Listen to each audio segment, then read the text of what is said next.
watch football without the restrictions of blackouts or cable? Check out Expressvpn.com to help you get access to all the live games. Sign up today using the link in the description to get 3 free months. Action.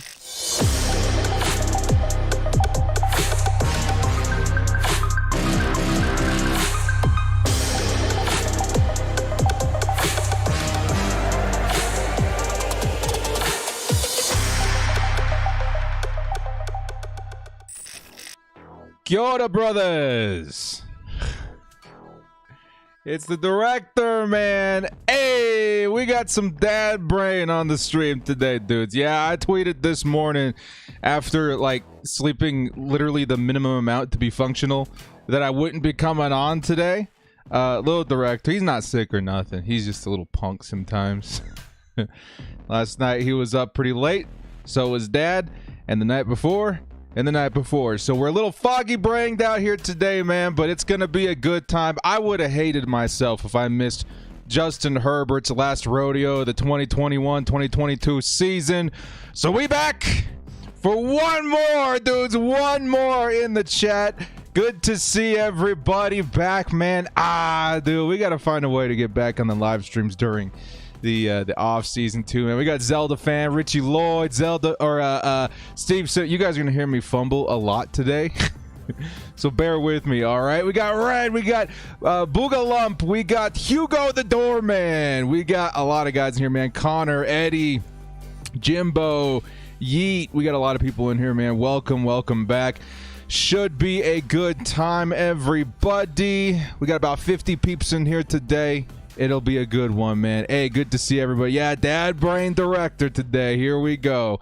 Yeah, we still got the bedhead going on, too, today. Yeah, I was sitting here like minimum effort stream, but we got to watch Justin Herbert. We got to watch Justin Herbert. And the reason I wanted to come on a little bit early, because the game doesn't start for a few more minutes here, is to talk a little bit about why the Pro Bowl this season in particular is important. I was actually hoping to do a video on this last Monday. We just kind of ran out of time. I don't know if you guys saw on Twitter, my wife and I bought a food truck. She bought a food truck. She's super excited about it, man. So we've been busy getting stuff ready for that, and it's going to be a fun new walk of life. My mother started a food truck last year, and we knew we wanted to get another one in our area because she's about 2 hours away. We wanted to get another one in our area, so my wife really loves to cook, so we decided to get the food truck, and it'll be pretty fun. It'll be pretty freaking fun. Yeah, food trucks are awesome. I worked my mother's food truck a few times. It's hard work.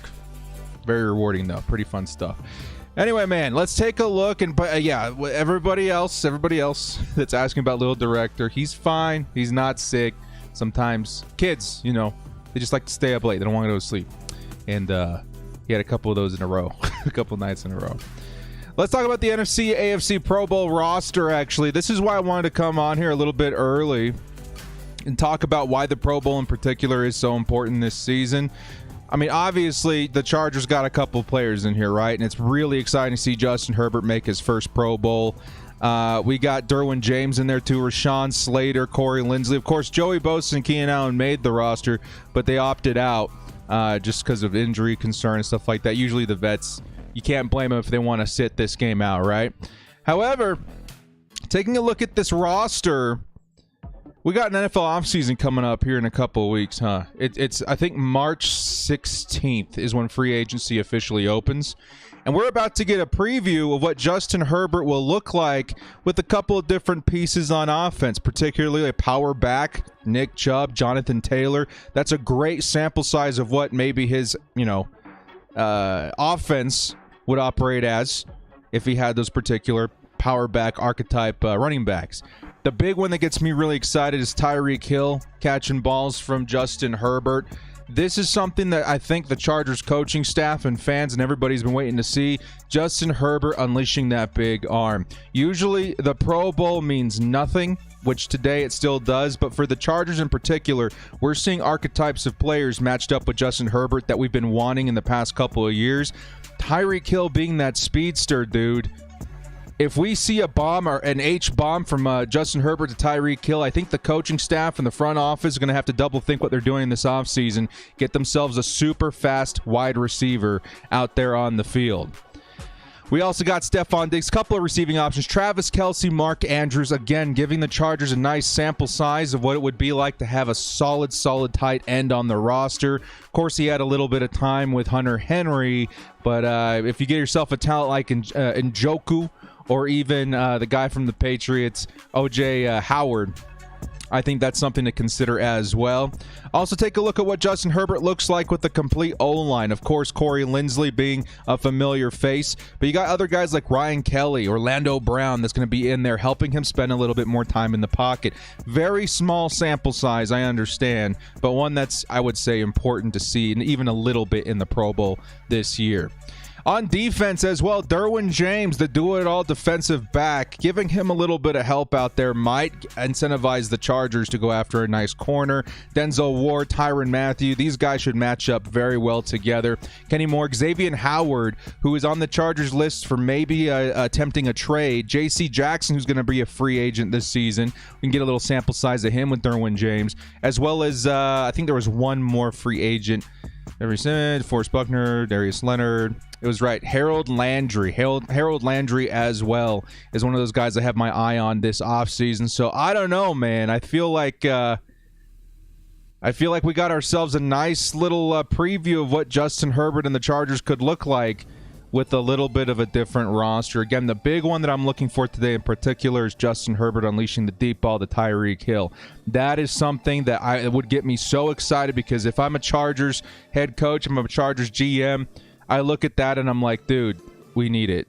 If there's anybody in the NFL that can complete passes that deep with that kind of accuracy, it's Justin Herbert. We got to get him a speedster out there too. So with that, guys, Pro Bowl is about to kick off here in a couple of minutes. Should be a really good time. Yeah, Joey and Keenan are not participating in this one. They said they're injured, but I think most of the time it's whatever. You know, they don't have to play it. It's not necessarily an important thing to attend, but it should be a good time. So yeah, Chargers fans, what do you guys got? I know Justin Herbert's not going to see, an entire football game's worth of snaps out there, but what are you guys hoping to see from Justin Herbert in his short time as the AFC's leading quarterback in this game? I'm hoping for a pair of touchdowns. I know it's kind of a tall order considering how much he's going to play, but I'm hoping for a pair of touchdowns, and I'm hoping one of them goes to Tyreek Hill. Should be very, very fun. Good they didn't want to risk injury. Yeah, for sure. John wants to see 3 touchdowns. Hey, man, never say never. Never say never. Who are the other quarterbacks? I think it's Patrick Mahomes and Mack. So I'm going to guess. Again, it's been a minute since I've seen the Pro Bowl, if we're all being honest. I think I'm going to guess that Herbert sees like a quarter and a fourth of a quarter and a half of a quarter in his time with his snaps with the AFC side of the roster. Should be fun. Deep pass, respect for Herbert. Yep, for sure. 100%. Need a speedster wide receiver. We'll always see how Herbert responds to speedy wideouts. Yeah. And again, I think additionally, the running backs, pretty important too. Najee Harris, Nick Chubb, Jonathan Taylor, very important. But I would also say the tight ends. I want to see what he looks like with a couple of really crispy tight ends out there. So just seeing Justin Herbert in that dream scenario offense is what watching the Pro Bowl is all about this year if you're a Chargers fan. Because, again, the Chargers, more money than God next season. Hopefully they can pick up a couple of pieces that maybe shine in the Pro Bowl today. So, should be a pretty good time. The Pro Bowl getting ready to kick off here momentarily. Should be a good time for everybody. Money needs to be spent on the lines. Yeah, for sure. So, again, if you guys have been watching the free agency previews, we've been highlighting a lot of the guys. I'm pretty much going to highlight every single position, right? But we did mention that defense is probably going to take a large priority of the salary cap. I'm going to guess at least 70% of the salary cap is going towards the defense. If we can revamp that defensive line, watch out. Because the Chargers, for the first time in forever, are in contention for like big veteran names. Because we need veteran presence on that defensive line. Let's be real. Von Miller's in play.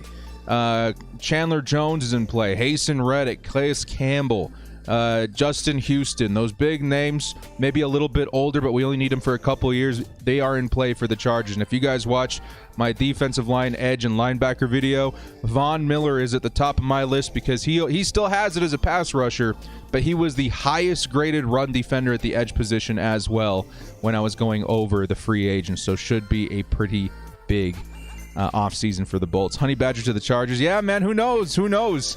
Seeing Derwin James and Honey Badger out there, like, maybe, man. Honey Badger also a free agent this offseason. We always use our running backs as receivers if McCaffrey stays healthy and is a free agent. I think he's under contract, but there are talks about him getting traded. We got a $10 holla coming in. Director with Danny Woodhead haircut. Yeah! We got the bedhead. First play of the game.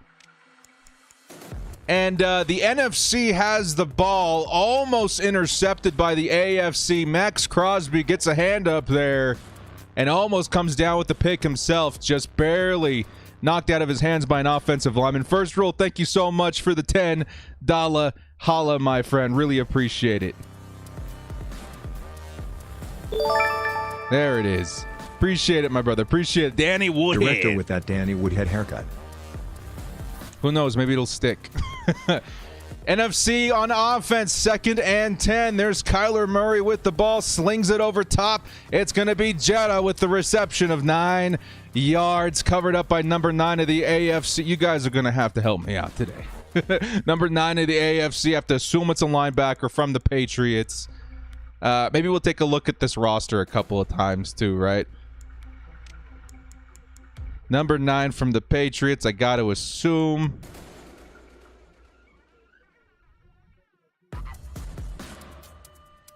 Matthew Slater? I don't know. We'll go back to the game here. 3rd and 1. NFC takes a carry for a yard. That's Dalvin Cook with the first down for the NFC. I know under contract, still saying future when he becomes a free agent. Oh, yeah, right. When he becomes a free agent, he could definitely be in play. Austin Eckler is under contract for what, 3 more seasons, though? We got that receiving guy, I think. When you really look at the numbers, too, Austin Eckler and Christian McCaffrey are really, really close when it comes to receiving stats. Really, really close. Where Christian McCaffrey obviously busts off is on the ground in addition to through the air, which is pretty exciting. Is it Judon? It's Judon. All right, it's Judon. I was looking at the AFC. It's Judon. It wasn't the Patriots. Because obviously he's in the NFC. This is the Dad Brain. This is Dad Brain showing today, everybody. Here we are. Judon is a Packer right now, correct? The Packers are number 9 for the Packers with the stop there. 2nd and 3 for the NFC after a pickup of 7. Kyler Murray looking. He's going to check down to Deebo Samuel. This is why not a lot of people watch the Pro Bowl. The tackles are like, I got you. No injury. How you feel about K9? Us trading K9 to a team that needs a linebacker in the first round for a first-round pick. I don't know if we can get a first round, but again, I do acknowledge that K9 is still a really, really good player, just an awful scheme fit.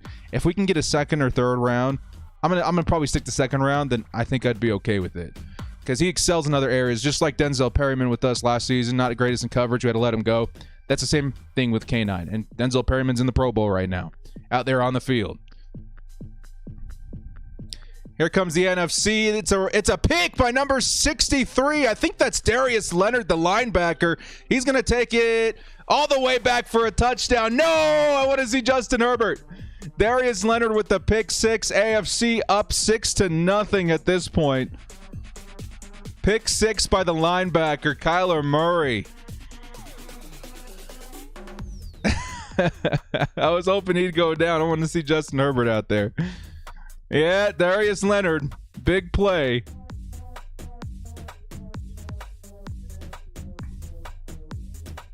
I want to see the AFC offense out there because I know everybody's running at like 60-50% right now. But 60-50% of Tyreek Hill is probably faster than most of our wide receivers on our roster. Yeah, we want Justin Herbert. Get that defense off of the field. 12 minutes left in the first quarter. I don't know if this is eating into Justin Herbert's time or not, but I want to see Herbert out there real soon. Bonus money for performance? Yeah. Should the Chargers make a run at running back Leonard Fournette?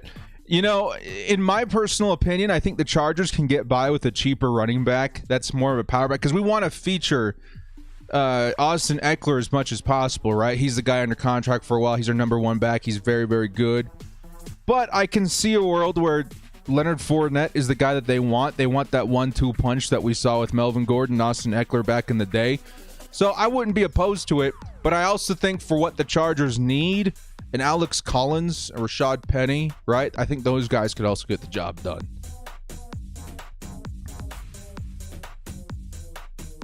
Whatever happened to Todd Gurley? I don't know, man. He's somewhere getting his knees massaged.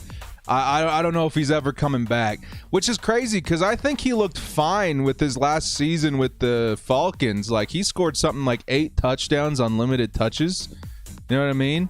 So I was kind of shocked that he didn't come back to the NFL this season for, another prove it.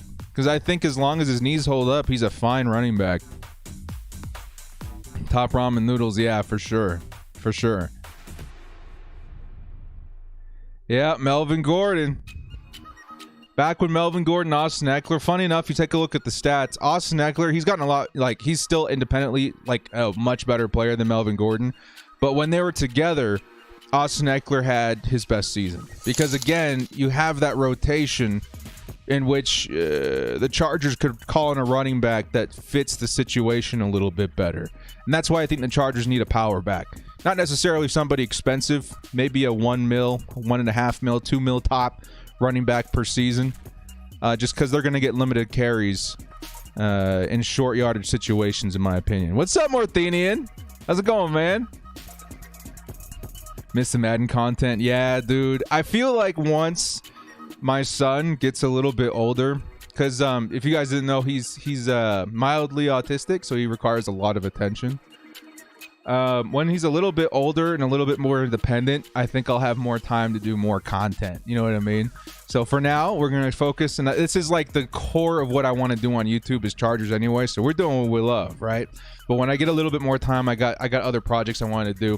Just like a couple seasons ago, I don't know if you guys remember, I held this giant draft, a mock draft, full of YouTubers. And I went all out with the best production value you can find on YouTube. I wanted to so bad do it again last year, but I just realized that time is just not gonna work right now. So as soon as I have more time, I want to start doing bigger projects like that again. Here comes 4th and 15 for Justin Herbert. They completely skipped Justin Herbert's drive. I looked up and it was 4th and 15. Is it Asperger's? He's actually undiagnosed, but we wouldn't be shocked if it was, because there is a mild history of Asperger's on my side of the family. But we're getting a diagnosis in March, so we'll have a better idea then. New rule, no kickoffs. Yeah, that makes sense. But they skipped the first 3 plays. NFC's got the ball back. That's disappointing. We look up and we get to see one pass from Justin Herbert to Jonathan Taylor. It goes for about 14 yards, but it was 4th and 15. Oh, it was an onside kick attempt. Thank you. Christopher Johnson. Thank you, chat. As you guys know, Dad Brain directed today. I'm going to need a crutch in the chat, man. Appreciate the love. 1st and 10. Here comes a deep ball to Jetta. Almost picked up. One-handed. I think in coverage was Denzel Ward. Ward's a good cornerback, man. Yeah, could have called a little hold in there. Got a little handsy. 4th and 15 to start. You don't get 4 plays, just one new rule. Gotcha. Okay, I dig it. Okay, I'm not as mad anymore. Appreciate it, man. That's this game's rules. Got it. 2nd and 10. Kirk Cousins looking. He's got Alvin Kamara. Kamara's still running with some juice, dude. He's going to get a first down at the 50-yard line. 11-12 left to play. A lot to do with social interactions, making friends. A bit harder for me. Oh, do you also have Asperger's? Yeah, for sure. I do have family members that also have the condition. And honestly, they're very fun to be around. You know what I mean? So yeah, no, I mean, he's almost 5. So we It's been a kind of a pain to get a diagnostic, but he's a good kid. He just has, he has issues sometimes sleeping, and that was kind of one of the big things that, that one's tough. That one's definitely tough. First down for the NFC. Deebo Samuel picks up something like a 14-yard reception. The NFC is down inside the red zone now. 15 yards to score. What's the 4th and 15 rule? I guess in the Pro Bowl, no kickoffs. So you're gonna attempt an onside kick every time from 4th and 15. The AFC very, very close with that one. 1st and 10. Kirk Cousins now at quarterback. He's going to sling it middle of the field. That's Juszczyk, the fullback. And Juszczyk's going to take it in for an NFC touchdown. Let's get Justin Herbert on the field. Much love to you, though, Zach. Appreciate the insight. Thank you. It's definitely a different walk of life. Yeah, Scotty, I feel you. I have a family member that has a super high level job. Very, very, very smart. Very smart. But also also acts a little younger than her age. You know what I mean? Yeah, let's get Herbert on the field. Good kid. Wake up every 48 minutes with sleep, whether I know. So yeah, sleeping issues too. Yeah, for sure. He has he's got a couple of things undiagnosed, right? And so he's just got a tremendous amount of energy. And normally kids do his age, right? They're just wow over the place. He is just like over the top. So I'm very excited to get him checked out. Kyle Juszczyk takes it for a touchdown. 7-7 is your score right now. We're about to see our first drive with Justin Herbert. For the love of God, if the NFC picks up the onside kick, I'm gonna chuck something. If we see one pass from J Herb, oh my goodness, dude. I really want, like, again, the biggest reason I'm watching this game is to see Justin Herbert throw a deep pass to Tyreek Hill. Now the question is, who do we go after this offseason if we like what we see there? There's another guy, Demarius Byrd, I think his name is, coming from the Bears. He's super, super fast, but as far as free agents and trades go, I think your best bet is probably the draft. Go out there, get the fastest guy in the draft. A lot of the times you can find him, if it's not like a super big name, you can find him in like the 3rd or 4th round. Last year it was Anthony Schwartz, who I think was drafted in the 4th round, right? I had my eye on him big time, man. He got a lot of playing time with the Browns this season too. Joe Alexander, 14 months, man. Says, oh, brother, how you been? Can't wait to see the Super Bowl next week. Been very much between a rock and a hard place with the Rams and Joe. I feel you, dude. I feel you. But thank you so much, man. Yeah, next week, guys, Super Bowl. We will be here. Hopefully, we'll be a little better rested. And it'll be a good time, man. The Pro Bowl, I'm not sure what network it's on. I'm watching it, of course, with the ExpressVPN NFL Game Pass. But I have to assume it's on NFL Network if you guys have that channel. What am I supposed to expect from this game? Honestly, if you have, again, the situation with the Chargers, you're going to see him with some exceptional talent, O-line, running back, tight end, wide receiver. You kind of want to see what he can do with those guys, right? And the biggest thing that could make an actual impact in the offseason is if he tosses a deep ball to Tyreek Hill. That might, ESPN, thank you guys. That might actually incentivize the front office to go out and make a big signing at wide receiver.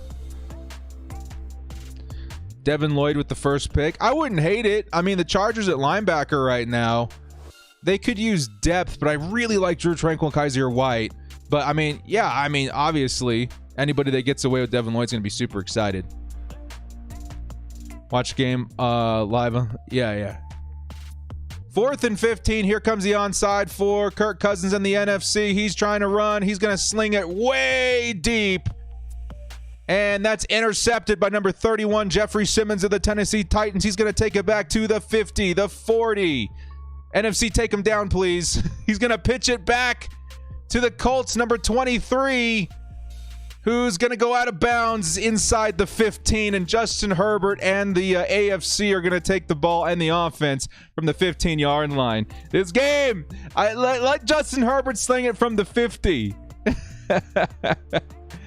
Let Justin Herbert sling it from the 50. Still 15 yards to go for Justin Herbert. The first snap we'll see for him on this offense with a slew of talented receivers. Juan says, Director, saw your tight end and wide receiver video. I think we should leave Parham's tight end one, bring in Williams from Arizona to run support. Yes, absolutely. I think the Chargers can run more two tight end sets, right? So that's why I think Donald Parham and even Njoku would be a huge edge. Just get those athletic guys on the field. Thank you so much, Juan. 5 months. Much love. Justin Herbert steps back, looks middle of the field, and that is one pass, one play, touchdown AFC. Justin Herbert to Mark Andrews, the tight end. Yo! That's why I think we should sign a tight end right there. Mark Andrews just finds a small hole in the middle of the field. Justin Herbert so talented in slinging it between in those tiny windows. And Mark Andrews just able to position his body well enough to roll in for the touchdown. One play and a score. That's Justin Herbert right there, man. What a laser by Justin Herbert. One pass this game, not including the onside pass. And you got yourself a score from Justin Herbert. That did not take long, Chargers fans. Justin Herbert gets on the board in his first Pro Bowl appearance in his young career. Yeah. Good to see Justin Herbert out there, man. We still got 9:26 in the first quarter. So I do assume we're going to see a lot more Justin Herbert.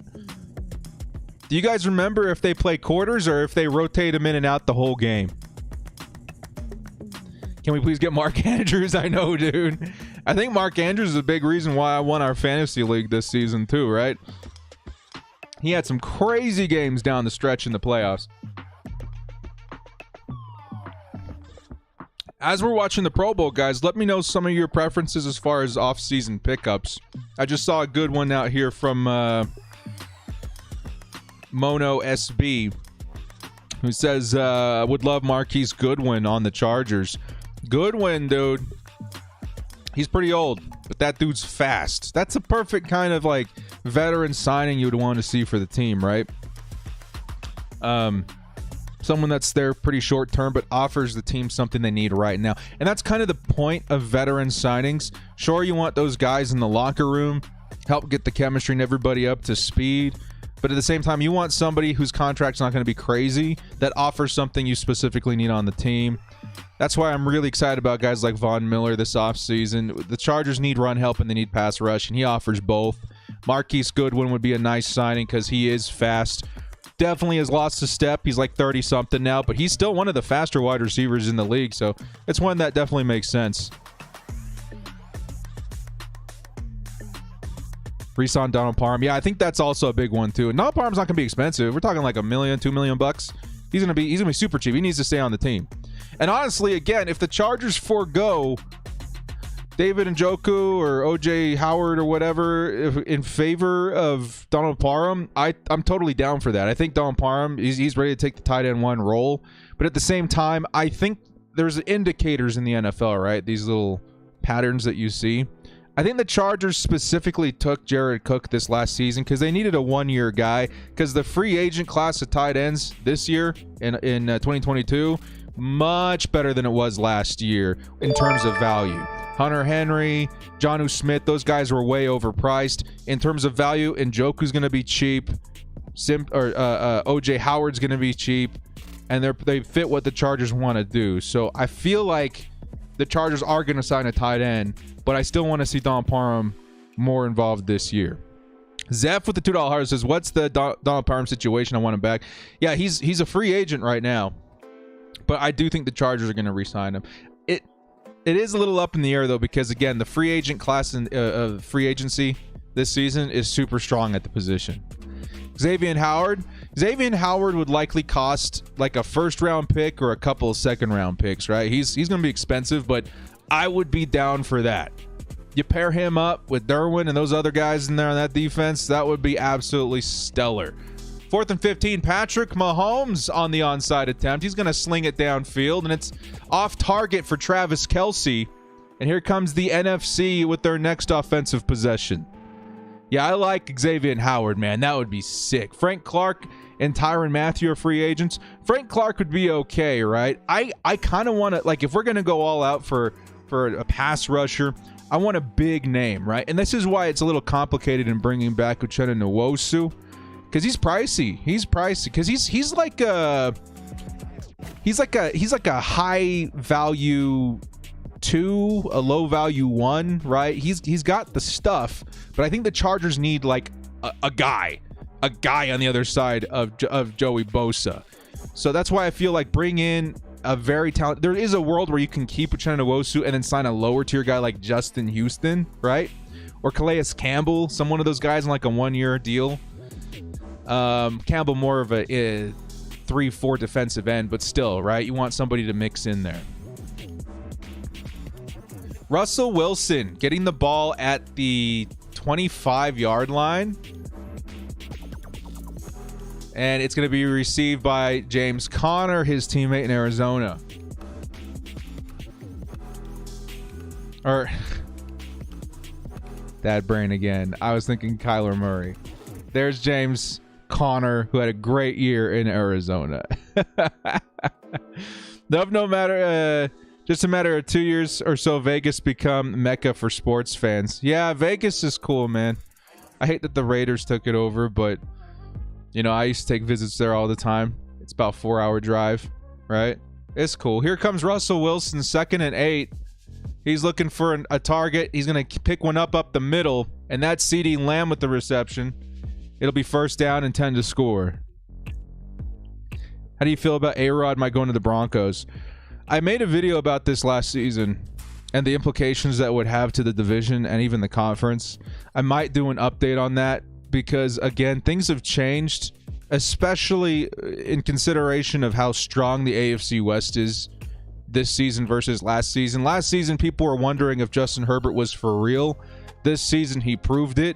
And Aaron Rodgers coming to the AFC West, he would have a fantastic team around him with the Broncos, but a lot of competition in the division. Russell Wilson slings a pass to number 17. And it's knocked away by Jeffrey Simmons. Derwin James out there, man, slapping hands. You love it.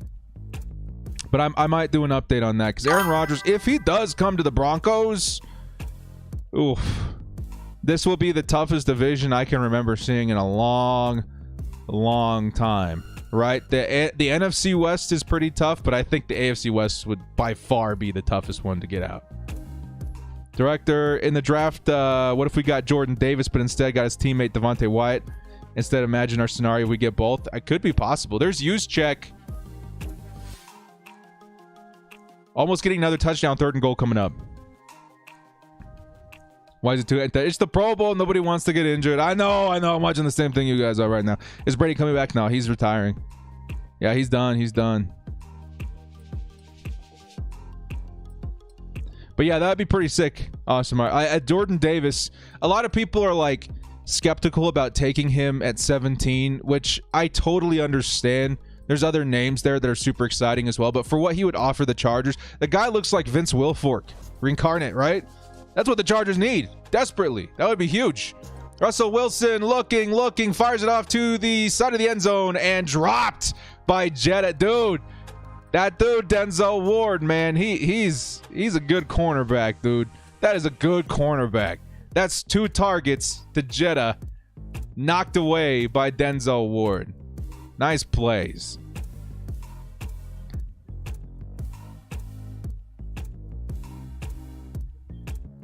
Yeah, thank you so much, Hugo. J.C. Jackson would be huge too. What's funny is that I'm hearing a lot of people split on what they think is going to happen with J.C. Jackson. Some people say there's no way he leaves, but the Patriots, their history indicates that they're going to let him walk. They don't normally do stuff like that. If J.C. Jackson is the guy the Chargers decide to pick up, Chargers fans get excited. That is one heck of a cornerback group. Huge. Yes, as you tried. Herbert did play. He threw 1 pass, and it was a touchdown to Mark Andrews. 1. Crazy. Is Jared Cook a free agent this year? Yeah. He was on a 1-year deal with the Chargers. So, and again, the tight end class this season, super, super deep for free agency. Imagine Joey Bosa and Nick Bosa in the same team. That's my dream scenario, dude. There, of course, are better pass rushers. Aaron Donald, right? There's TJ Watt. Like, there's better guys out there. But just the Bosa brothers on the same line, how is that not like a dream scenario? All right, here comes a play for the NFC. They're going for it on 4th and goal. 7-14 is your score. Russell Wilson looking, fires it off into the end zone. Tipped and picked by the man, J.C. Jackson. We were just talking about this, man. Was that J.C. Jackson? It was the Patriot. It was J.C. Jackson. Hey, that's the man. We got our eye on him this offseason, Chargers fans. Take a look at his adjustment here on the tip from Kyle Juszczyk. One-handed, controls the ball, brings it back into play, takes it out to about the 10-yard line. Nice play by J.C. I mean, dude, J.C. Jackson can play inside, outside, but his best ball is from the slot, and the Chargers need a slot cornerback really bad. Chris Harris Jr. is probably gone, right? You got Mike Davis, who's an okay 2, and then Asante Samuel, who can be our 1. I think J.C. Jackson technically would be our 1 if we signed him, but I would expect to see a lot of him in the slot on the outside. I mean, he would just be stellar. That is one of the top guys I want to sign this offseason is J.C. Jackson. I know, yeah, Hugo, you're like, hey, I'm getting a little sample size of J.C. if he's available. We got a little, nice, impressive interception. Here comes a run by Chubb. Dude, did they take Herbo out already? I think they're going to continue rotating him through the quarters. It's Patrick Mahomes now. Justin Herbert had 1 pass. It was a touchdown. Now we're seeing Patrick Mahomes. 5 minutes left in the first quarter. Yeah, they're going to bring him back at some point. Don't worry about that. Patrick Mahomes now at helm at quarterback. Yeah, that is lame. I was so excited to see the team, the AFC, inside the 10 just to see if we could dial up something for Justin Herbert. Now we're seeing Patrick Mahomes. Mahomes looking, fires, middle of the field, wide open. I think it was Hunter Renfrow, wide receiver for the Raiders. Yeah, he didn't get a drive. He got 1 pass and it was a touchdown. He's just too good for this league. He's just too good. He got voted starter for a reason. Now, we saw Kyler Murray in for like 1 drive, too. And then we saw the other 2 quarterbacks already. So we're going to see Justin Herbert again. I just need to see that drive. But this is not like the preseason. This is not as organized. Nowhere near as organized. How's Mac Jones a Pro Bowler? Josh Allen is... Yeah, dude, I know. Mac Jones, man. He's got that Patriots bias. His wife, brother aren't there yet. Osmar says, are you going live again for this draft? Oh, yeah, I'll be live for the draft. You bet your butt. I'm going to try to go live a little more than I did last offseason. But for the big events, I will always be here. Combine, draft, free agency, I will always be live. Appreciate it, man. Yeah, I mean, you guys got to think about it my perspective, right? When something happens with the Chargers, I need to talk about it. I physically cannot go forward in my life until I have expressed my excitement for the Chargers and their moves. That's you guys. So when stuff happens, I need you guys. I need to talk. I need to talk about this stuff because I get so excited. And the only person I can talk about it is my wife. And she's interested, but poor thing, man. Because she's going to be hearing the same thing over and over. 3rd and 1. AFC, Nick Chubb takes it for a yard and a first down. Will Banks says, remember for 8 months. Director, happy 8 months. Took a look at prospect Troy Anderson. He's in the Senior Bowl, played very well. Might be a good 2nd or 3rd round bolt up. Yeah, man. I'm doing my draft research here. I think a little shortly after the Super Bowl. I'm just now wrapping up grades and stuff on free agents. Whew. That's a long list this year, man. It's actually a pretty solid year for free agents, and the Chargers, especially for what the Chargers need, got lucky there. 1st and 10. Here's Stephon Diggs with this pass attempt, and Diggs is going to pass it underneath. He's going to complete it. I think that's Mark Andrews again. There's a pass for the wide receiver, Stephon Diggs. Yeah, live mock drafts. Hey, that would be fun, right? If we did a live mock draft. I think we did a couple of them last season, too. You guys, you're going to get so sick of mock drafts by the time it's April, whatever, when it is. I do so many mock drafts on this channel. And I think the ones I actually like the most is where I draft for every single team.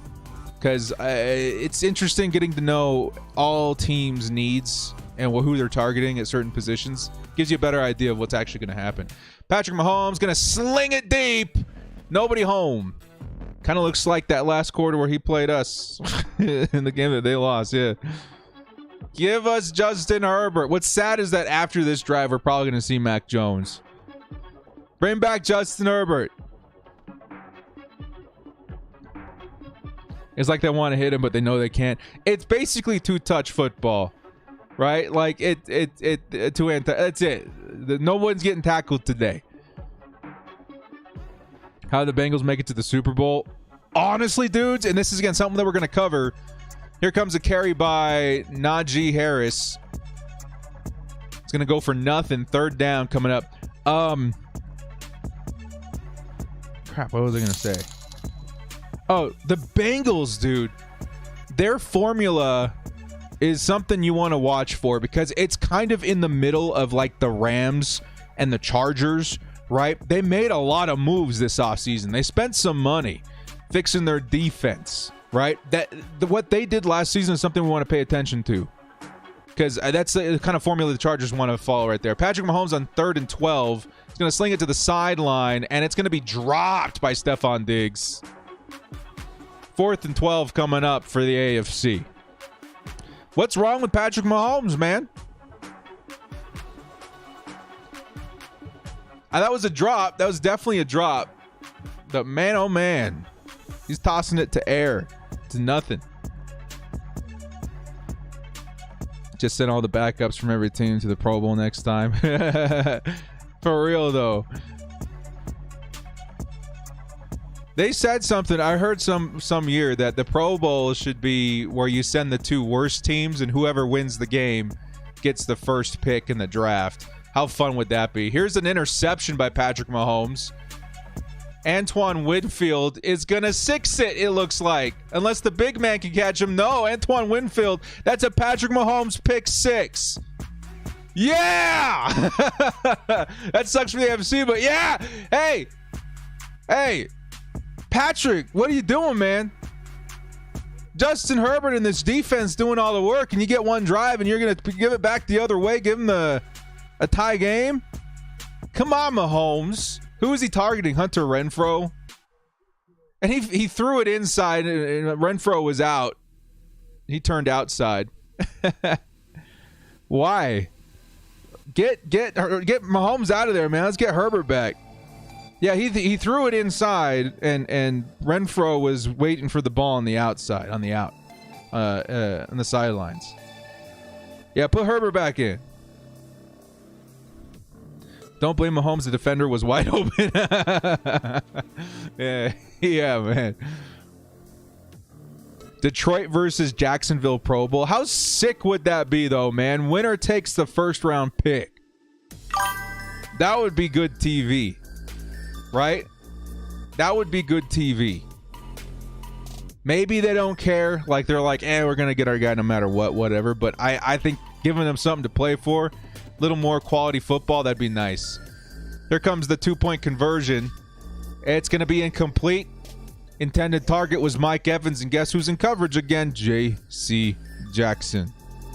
That's our boy. Battle of the losers. Giving him something to play for, though, man. That'd be fun. That'd be cool. Mahomes still hung over from the Cincinnati loss.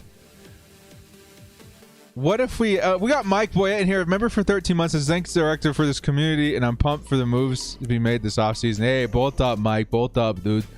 It's going to be a wild one this offseason. If you guys are just joining us, director's got daddy brain right now.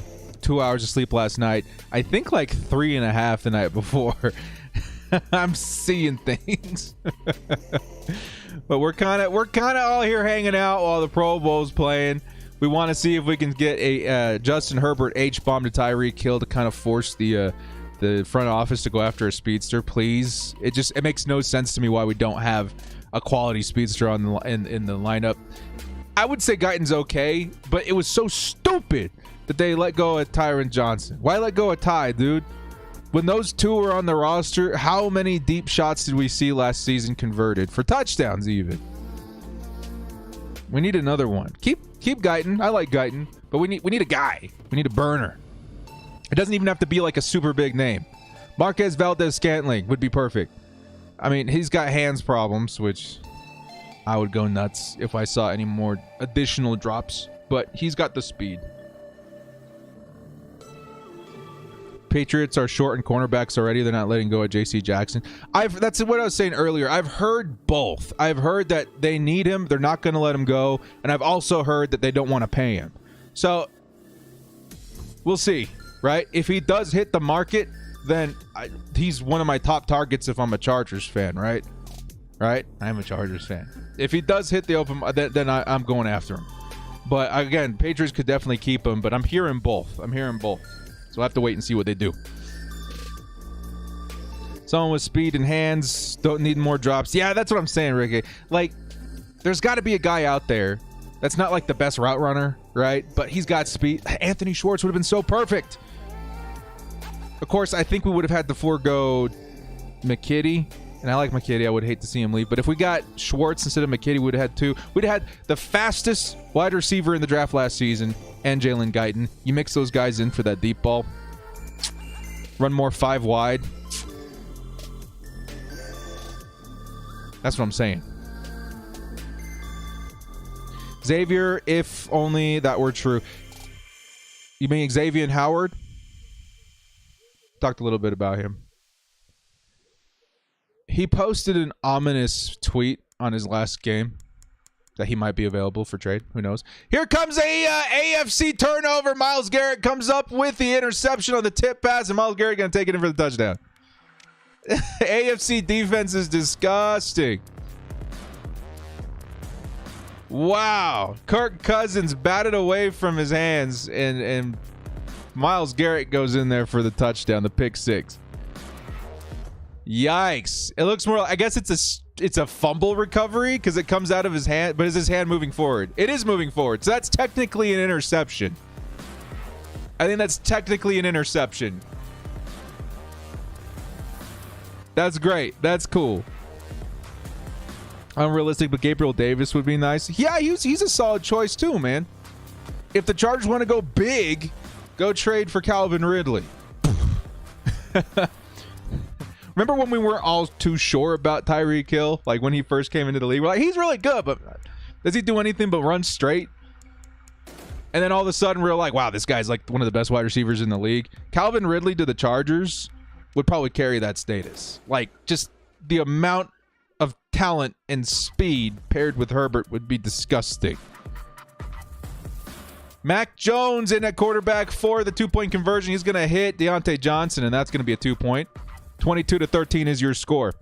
I saw another good one up there. Xavier Gutierrez. Khalil Mack. The Mack attack. This one I've heard a lot too. I'm not saying like I've heard something officially from like sources inside the NFL. The Chargers. It's just a move that makes sense for both teams, right? The Bears need capital, and they need cap space, and they need draft picks. Right? Khalil Mack at his age with that contract, you could still get a second or a pair of thirds, right? You could maybe get a first-round pick for Khalil Mack still, but get some capital if you can. I think he's got one more year on his contract. I think Brandon Staley was one of the reasons why Khalil Mack came to the Bears as well. I think he was the linebackers coach back then.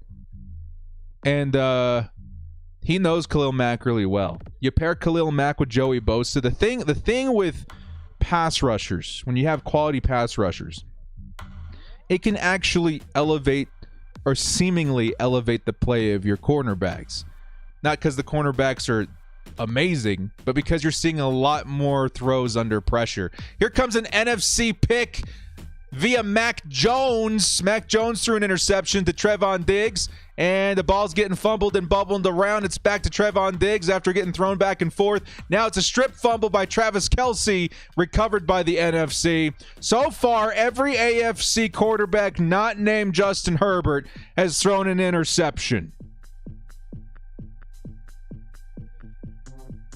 Mahomes with the pick, Mack with the pick, Justin Herbert, one throw, and it was a touchdown. To finish what I was saying, solid pressure causes bad decisions by the quarterback, right? The opposing quarterback. You get a guy like Khalil Mack, Von Miller, Chandler Jones, Hasten Reddick, Harold Landry. There's a lot of really good pass rushers in free agency this year, guys. Get one of those dudes, and you're going to find yourself getting a lot more interceptions this season, winning a lot more games. We need help on defense. First and 10 for the NFC. Kyler Murray back in the lineup, so we will see Justin Herbert at some point. Jetta looked like he wanted to pass it. He's going to run it instead for about 10 yards. Let Herbie rest. I'm not too worried about people getting banged up in the Pro Bowl, man. Like, nobody's tackling.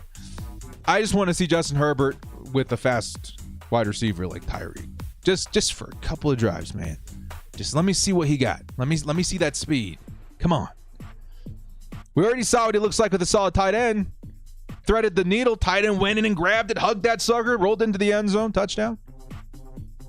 Is that an incentive to go get Njoku? A little bit, maybe. I want to see that wide receiver, though. Here comes Kyler Murray, tossing it underneath to CeeDee Lamb. CeeDee picks up the first down, and they're around the 40-yard line. Did Herbert get a throw one of those 4th and 15 things? I went to Jonathan Taylor for about 10. Yeah, he did. He threw one to Jonathan Taylor for about 13 yards, but it was a onside kick, technically. But his one throw in an actual offensive drive was a touchdown. Love watching Justin Herbert, even if it wasn't a Chargers fan. Hey, yeah, no, for real. He's so good. He's so good. I don't think, like, even opposing team fans, right? In my area, there's a few. There's quite a few. Broncos, Raiders. I don't think I've met very many Chiefs fans. Whether you're a division rival or not, people love watching Justin Herbert. Chargers fans super lucky, man. I legitimately thought we were going to be in this QB carousel hell for like 5 years before we found a good quarterback. We went from Phillip Rivers to Justin Herbert. What did we do to deserve that? Here comes a pass by Kyler Murray. Can't quite see over that monstrous offensive line. And it gets batted down. 2nd and 10 coming up. Make it flag football, be a little more fun. I actually would be cool with that. Little NFL flag football. That'd be pretty fun. I'd like to see that. That'd be cool. Is Gallup quick? Michael Gallup, I would say he's got decent speed, but where he's good, possession and spec catches, right? Big plays. Kind of like Mike Williams, if I'm being honest. He's made some stupid good plays. I would honestly compare him to Mike Williams quite a bit. Gallup would be a good signing, too. Maybe if the Chargers let go of Mike Williams, which I hope they don't. There's going to be a pass to George Kittle. Goes for a couple of yards. Lots of underneath throws by Kyler Murray. I think Kyler's having a tough time seeing over the line. Are there booster seats for the pocket? You just see that. You see that Hooters waitress come out in the field with little booster seats. Get up above the line and see where his targets are.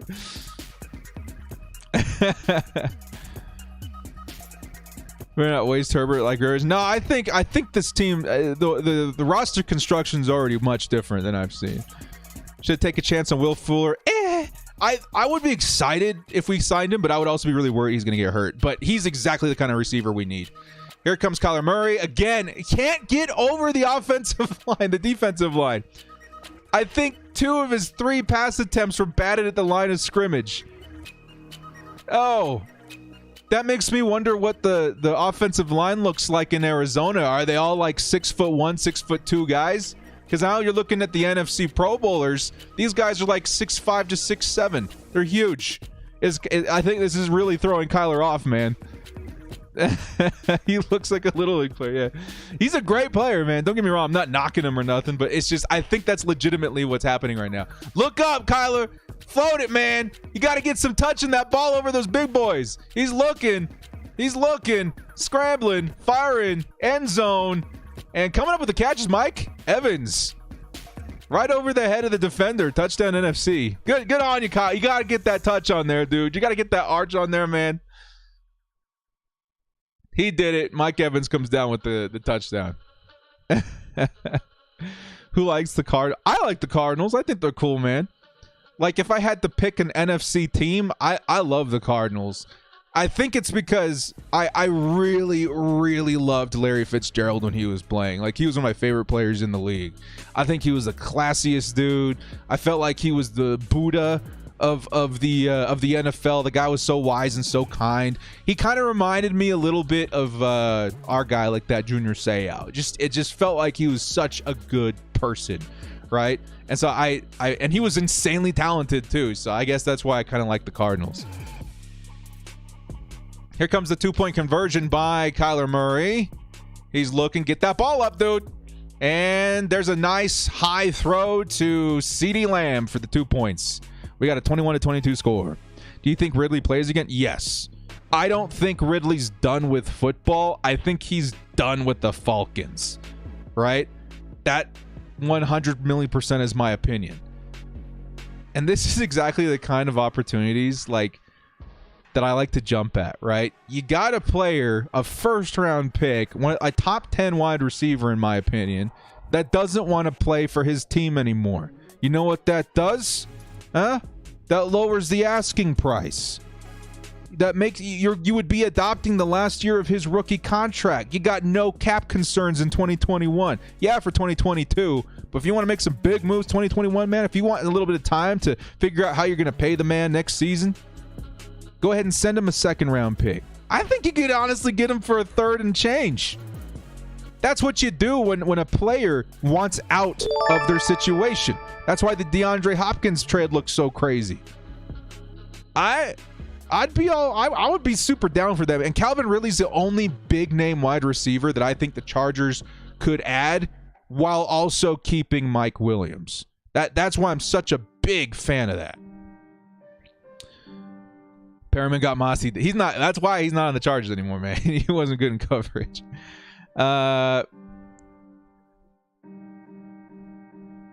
Larry's my guy. Yeah, Mrs. Director. She knows.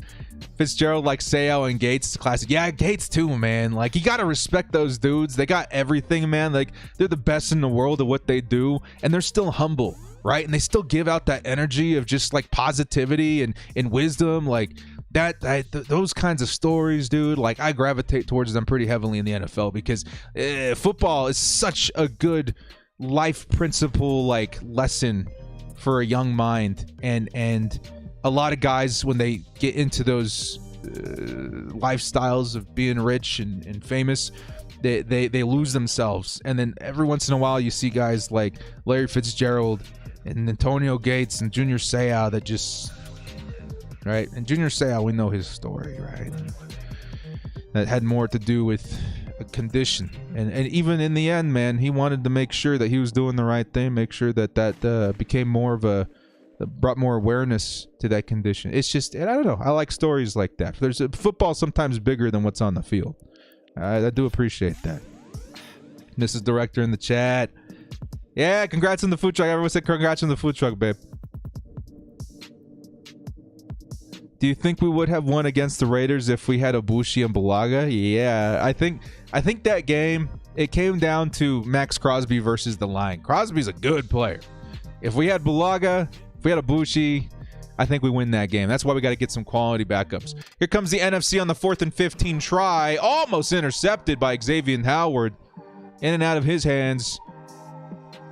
And we're going to see another drive start here at the 25 for the AFC. Patrick Mahomes on the sideline. Mac Jones just got the last drive. I think we're about to see Justin Herbert.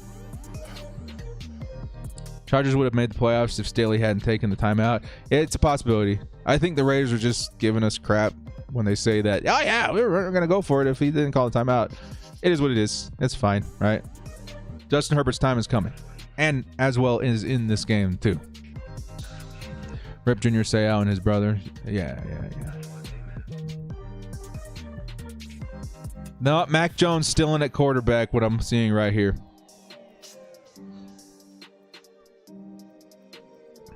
Pro Bowl interceptions line has moved over under 9.5. Wow. Short pass to Jonathan Taylor goes for a couple yards, 4 yards. AFC closing in the red zone here. Yeah, you can't let that stuff weigh you down. The timeout decision, it's what it is, right? Gates was undrafted. Like, yeah, dude, undrafted, man. All the teams that passed up on Gates regretting when Gates played. Yeah, dude.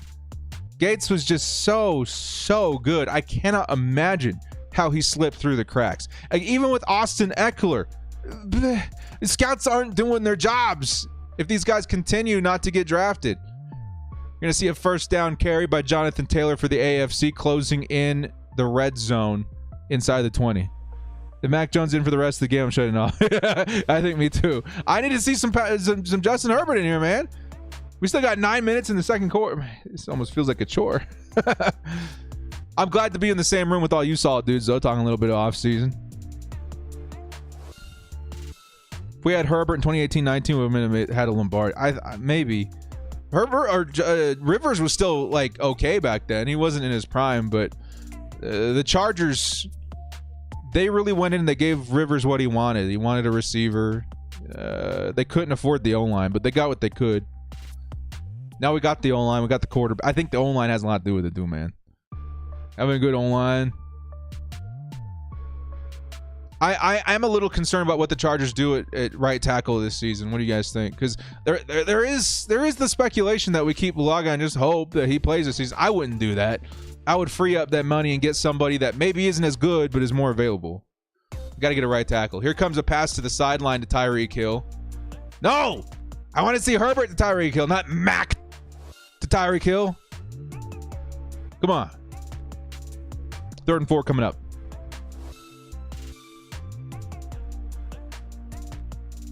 Trade for Aaron Donald. Could you imagine? If the Chargers attempted any big trade from the Rams, it would probably be Jalen Ramsey, just because the way that Brandon Staley ran that defense, Jalen Ramsey is one of the biggest reasons why that defense worked. But, I mean, how crazy would we get Aaron Donald? No, it's a pipe dream, but how crazy would it be? Here comes another pass to the end zone, and it is almost intercepted, but it looks like it went through his hands. Is that a touchdown to Diggs? Happened a little too quick for my dad brain today. It looked like it was in and out of the hands of the defender. Why? Really, Mac? Dude. Oh, he caught it, but he was out of bounds. Okay. Actually, not a bad throw. I'm going to say that. Actually, not a bad throw. Chargers Chris, what's up, man? 14 months. Chargers winning AFC West next season. Just reminder, this comment and Bengals winning Super Bowl next week. Just like I predicted, started the playoffs. Hey, let's go, bro. Hey, who you guys rooting for in the Super Bowl? Right? I wouldn't hate you if you wanted the Rams, sure, but I'm all Bengals, man. I want to see that. There's reasons not to want either team. I get it, but such a cool story for the Bengals. Here comes a 2-point and almost intercepted again. Your score will be 21-22 AFC. Sorry, that was a 4th down. 4th down attempt. Yeah, some people don't want the Bengals to win because Joe Burrow will have won a Super Bowl before Justin Herbert. Whatever, right? I think if the Rams win, we got bigger problems because all of a sudden, it's our neighbor. It's like if you brought home, right, like a nice new Camaro, right, and you park it in your garage and you're super like proud of it, right? It's like nicest car you've ever had, and then your neighbor pulls in with a Lambo next door like the next day. It's like, dude, come on, man. We got to go Bengals, right? I'm not going to blame you if you want the Rams, because I'll be honest, guys. Outside of the battle for LA, I like the Rams team a lot. I love Ramsey. I love Donald. I love Leonard Floyd, right? I love Sebastian Joseph. I love Matt Stafford this season. I did not like Jared Goff. I like Matt Stafford. I'm so happy that he's going to a Super Bowl. That dude deserves it, right? I liked Johnson last season. Darius Williams. I liked Cam Akers, but he got hurt. I like their offensive line. I like their tight ends. Of course, now you got Odell. You got Woods. You got Cooper Kupp, who's super fun to watch. Like, I like the Rams team, but I rarely root for them. Just because, again, we're in Chargers territory right now, man. Tara's going for the Bengals. Zach for the Bengals. Ashton for the Rams. Mr. Someone says Rams fan.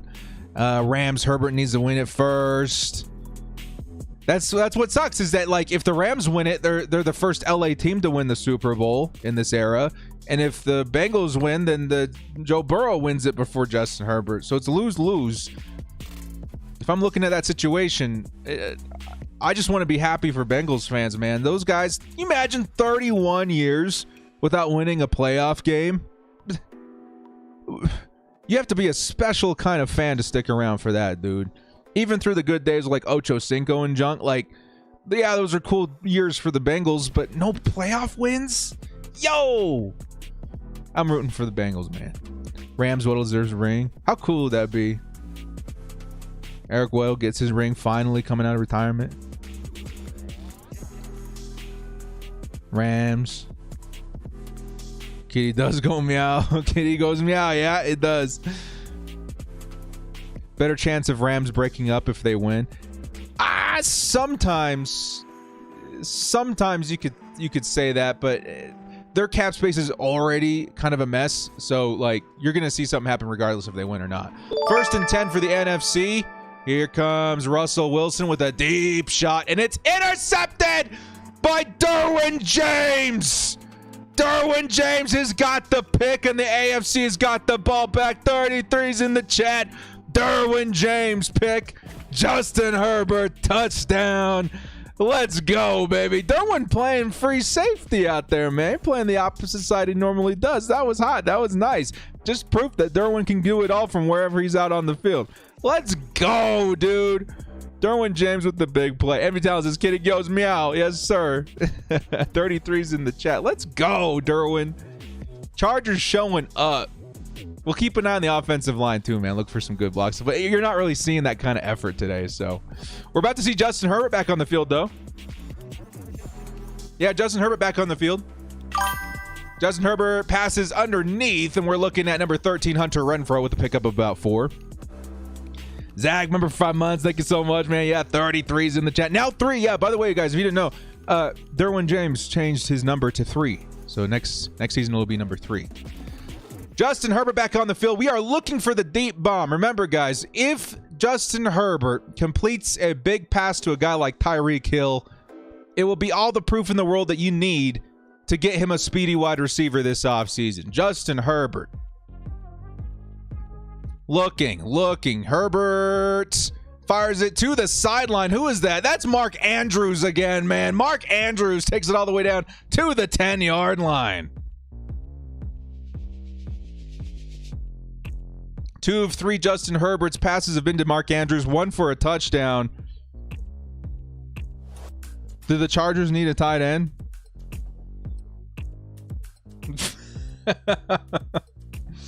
Do the Chargers need a tight end? Maybe.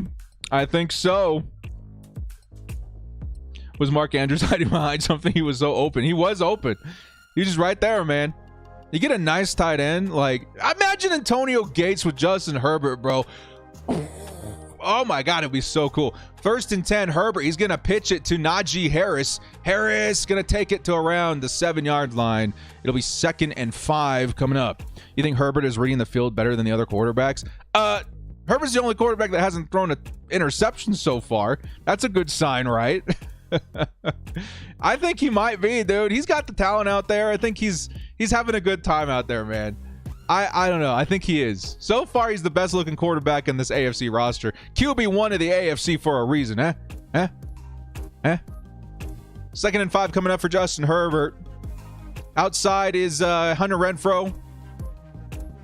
Herbert's going to pass it to the sideline. And guess who it is again, man? Touchdown. You know what? We're going to do it this way. Touchdown! Justin Herbert. Justin Herbert to Mark Andrews. Corner pocket of the end zone.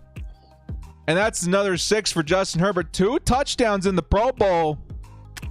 Wait. Not... 2 touchdowns in the Pro Bowl for Justin Herbert. Let's go. Justin Herbert to Mark Andrews. 4 receptions, 2 touchdowns. I would say 3 receptions from Justin Herbert, 2 touchdowns, 74 yards for Mark Andrews in this game. Yo. Yo, dude. Do we need to get him a tight? Yeah, Andrews to the Chargers. I'm starting to hear it now, dude. 2-point attempts coming in for Najee Harris. He's not going to get it. Najee's such a good fantasy running back because he gets so much volume. But dude struggles a little bit. I'm not going to lie. I watched him a lot this season because I had him in a lot of leagues. He did great as far as points. But efficiency, I think I saw like 3.5 yards a carry this season, if I'm being honest. Everybody wants Mark Andrews now. Hey, Justin Herbert, dude. Is he the only quarterback? Is he the only AFC quarterback to score a touchdown? Now he has 2 and no interceptions. 10s in the chat, man. Chargers fans, wear that proud today, dude. That is hot. That is nice. Herbert got to be recruiting out there, man. Hey, I mean, we're not gonna get Mark Andrews, okay? He's locked in with the Ravens, but I wanted to see a speedy wide receiver, a case for a speedy wide receiver. We're seeing a case for a nice tight end right now. He looked good with Hunter Henry last season, but my oh my, Mark Andrews is just unlocking something with Justin Herbert right now. And I know they're not playing at 100%, but this roster is way better than any other defense you're going to find in the league. You kind of have to, weigh it out a little bit. I want a tight end, dude. I want to keep Parham. Don't get me wrong. I want him to be our tight end too going forward. But if we can get a tight end to get open like that, more speed and stuff, I'm really hype on this Njoku idea right now, dudes. I'm not gonna lie. I'm really hype on the Njoku idea. How many people we got in here right now, man? Wow, you got 300 people for the Pro Bowl? You guys got nothing going on on Pro Bowl Sunday? Well, thank you for coming hang out with me, man. That's pretty chill. It's pretty chill. I'm hoping we got mostly I mean, if you're a general NFL fan, I hope you're having a good time too. It's the Pro Bowl, right? But yeah, I'm having a good time talking Chargers offseason stuff with you guys today too, man. Very cool. When's Patrick Mahomes? Patrick Mahomes had 2 drives ago and he threw an interception. Mac Jones had the last drive. He threw an interception. Justin Herbert's 2 drives. He's thrown 2 touchdowns. Just light observation of the AFC quarterbacks. Light observation. I'm still baffled Hunter Henry chose New England of all teams. Me too. He wasn't really that involved either. You're going from Justin Herbert to Cam Newton at the time and now Mac Jones. Nah, man. Nah. I'll start Andrews to the Chargers on Twitter. Please do, Chargers, Chris. 4th and 15. Here's Justin Herbert with the attempt. And it was almost picked up in and out of the hands of Deontay Johnson. You excited for Apex Season 12? Juan, you know it, dude. Okay, real quick, because I'll get this out, because I know not a lot of people play Apex in here. That's fine. I'm a huge Apex Legends fan, okay? When I first started playing the game in Season 8, right? That's when I started. So what, that was like a year ago? I gravitated towards crypto really hard. I think I have something like 600 kills on him. I realized he wasn't good after a while, like versus other legends. Then I main Caustic. He's my main, right? After that, I found Caustic. He's my main. I've got like 3,000 kills with him. But Crypto is who I started with, and his buff looks so freaking good. I'm so excited, man. 1st and 10. Low snap for Kirk Cousins. It's going to be pitched to Akeem Grant. And he's going to lose a couple yards there. It'll be 2nd down. Yeah, man, I feel you. Is Slater in at right tackle? Yeah, he is. Slater, the Iron Man, can do it all. Look at Slater, dude. Nice moves by Rashawn Slater on the right side. Who was he going up against, Chad? I missed it. I missed it on the replay. Who was Rashawn Slater guarding right there? I think it was Micah Parsons. I think he was guarding Micah Parsons.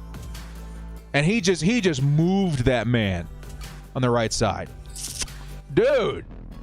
Yo. Slater's the man, dude. 2nd and 19. 17 is going to pick it up for a nice reception.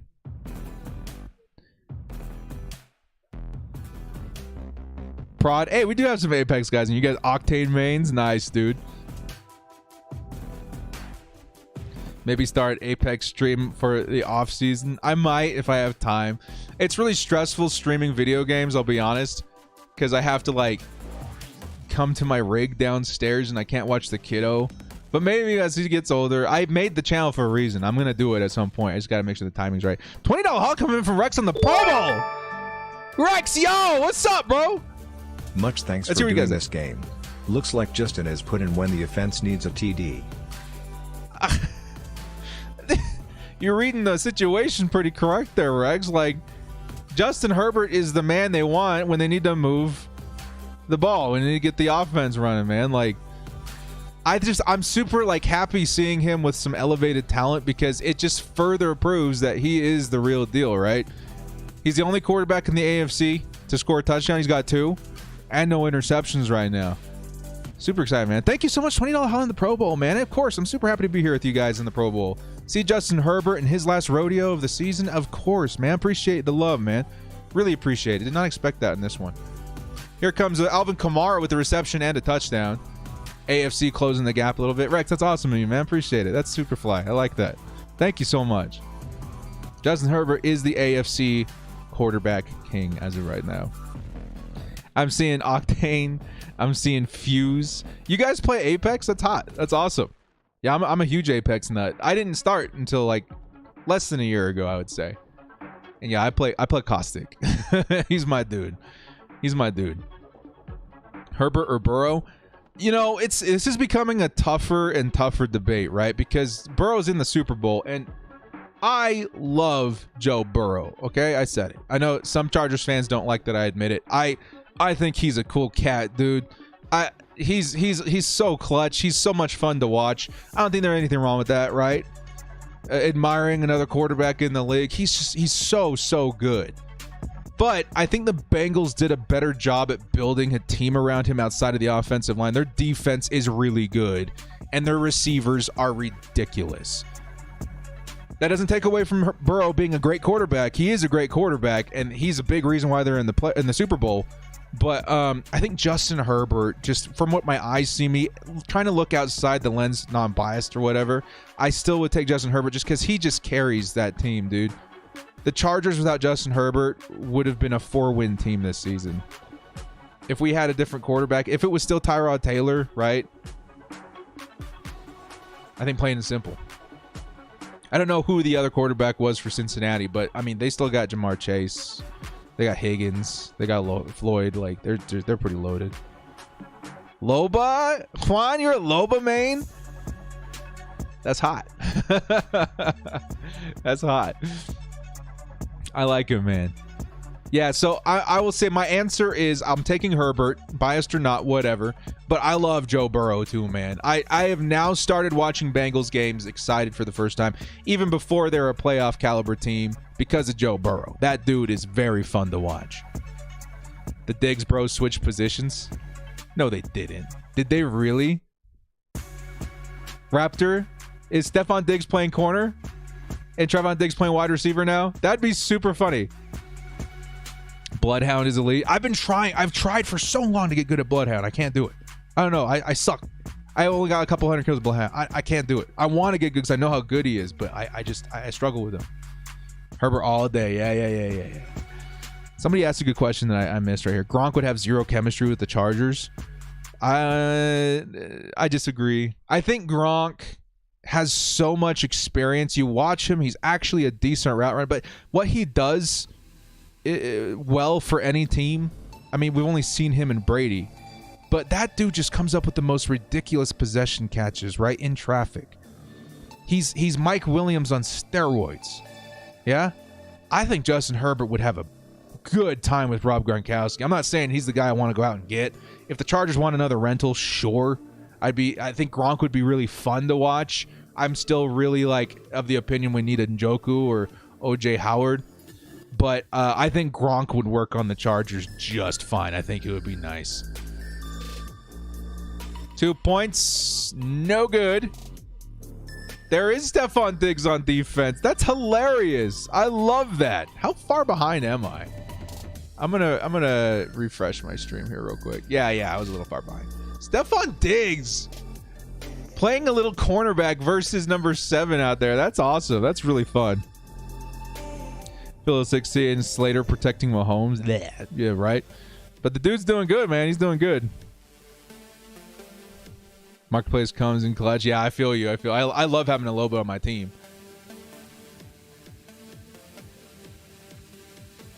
There's Crosby. Max Crosby getting another stop there. 4th down coming up for the NFC.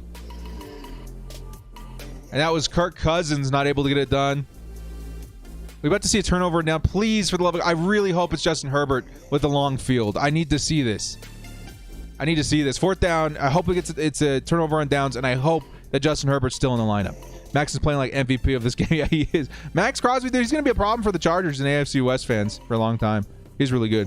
Director, can you imagine having Mark Andrews on the Chargers? That'd be deadly. Yeah, Ashley, I know. It's just I think a solid tight end is kind of what we're kind of going at with the sample size we're seeing in the Pro Bowl. That's kind of why I wanted to watch the Pro Bowl this season. I was like, we're going to see a sample size of Justin Herbert with some of the best in the league when it comes to receivers. Mark Andrews would be hot. Cool cat, hot kitty, go meow. Love you, Hugo. What are your top 3 free agents you would like us to sign? I guess spoiler alert a little bit because I haven't finished the videos. I would say my top 3 would be J.C. Jackson, in no particular order. J.C. Jackson, Sebastian Joseph Day, and Von Miller. All defense. That's kind of where I'm at. All defense. Those would be my top 3. And I get it. Chandler Jones is probably a better pass rusher. Von Miller's a little old, but Von Miller is so good versus the run, guys. Nobody talks about it. He's so good versus the run. Chargers need help there, too. Here's Mahomes with another long field. Come on, man. I want to see Herbert with the long field. Picks up about 15. There's only 52 seconds left in the quarter, though, so I don't know if we would have seen an H-bomb anyway. Go look at Derwin's Instagram story. He's recruiting. Hey. Actually, I got to see this. There's some pressure. Mahomes almost throws another interception. I would love to see another interception by Mahomes, if I'm being honest. Yeah, Crosby's killing it. He looks good. Let's go take a look at Derwin James' Instagram real quick. I'm just going to put it on my phone real quick because sometimes you get flags for stuff on YouTube. Is it on his story?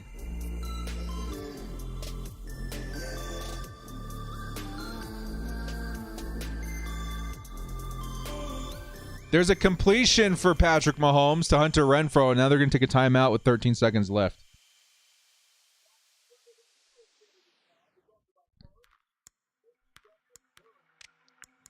I see it, dude. He's sitting next to Tyrann Mathieu. He's trying to get Tyrann Mathieu to the Chargers. Can you imagine that? Honey Badger and Derwin James. Oh, that would be disgusting. That would be disgusting. Where do I sign? Oh man, Tyreek Hill hasn't really been targeted. Yeah, we need that Herbert out there, the little Tyreek Hill. That's what I'm here to see. Honey Badger and Derwin James would be so crazy. Underneath throw by Patrick Mahomes, and they're gonna stop the play even though Chubb had a lot of room to run. 24 seconds left. They're gonna huddle. Quick huddle. Do we use first 4 draft picks on defense? I would say you pool all your resources, right? You got free agency, you got picks and all that stuff, trades even. I would say 70-75% of those resources need to go to defense. So if we spend our first 4 picks on defense, Fine by me. But a lot of this also has to do with what we do in free agency. Like if the Chargers, let's say, go out there and get a defensive tackle, Sebastian Joseph Day is my vote, right? And we see Jordan Davis on the board. Do we still get him? Maybe. But I think Sebastian Joseph Day is so young that you wouldn't really need Jordan Davis at that point. Patrick Mahomes is running away from Micah Parsons, and Micah Parsons strips the ball away. It's a fumble. And that's going to take us to the half. Patrick Mahomes, what are his stats right now? I'm going to go take a look at the box score real quick, dudes. Patrick Mahomes, 5 for 10, 53 yards, interception, and then a fumble. You can just add to that stat right there. Justin Herbert, 5 for 6, 77 yards, 2 touchdowns, no interception. Mac Jones also has an interception. 2 for 6, 5 for 10, 5 for 6. Justin Herbert's the best quarterback in the AFC, period. I know it's the Pro Bowl, but whatever. Justin will never face a secondary as good as the Pro Bowl, even if they're playing at 50%. That's a cluster of really good players. Really good players.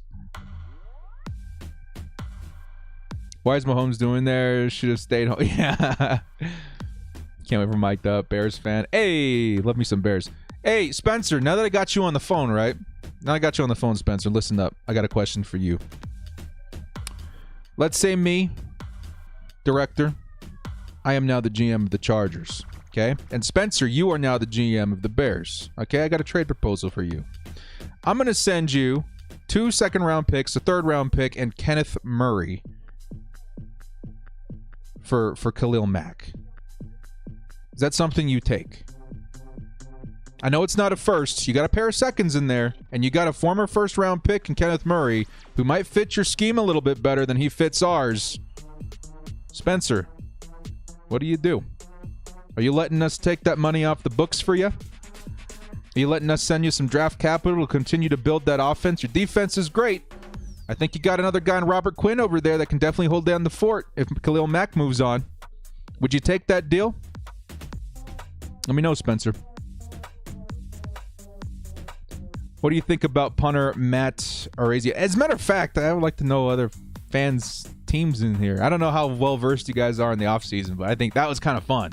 That was kind of fun. You're now the GM of the Bears. What do you do if I send this letter tomorrow, right?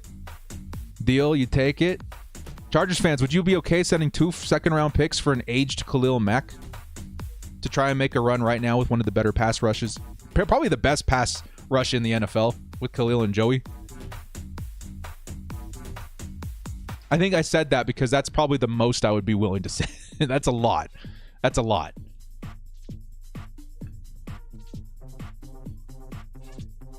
Cut your hair, boss.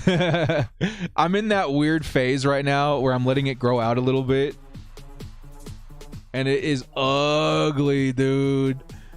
It is ugly. I have to wait for it to grow probably for another month or 2 before I can get the haircut I want. I want something just normal looking, you know what I mean? And I had this side of my head kind of buzzed before, so I got to wait for a minute. And this side a little bit too. But, yeah, it's ugly. Chargers should sign Honey Badger and Von Miller to help the run and the pass coverage. Yeah, man. Like, Honey Badger's a free agent, right? And so is Von Miller. But that's a lot of money, too. Like, you have to allocate things appropriately. Like, if I had to choose between Honey Badger and Von Miller, I'm taking Von Miller.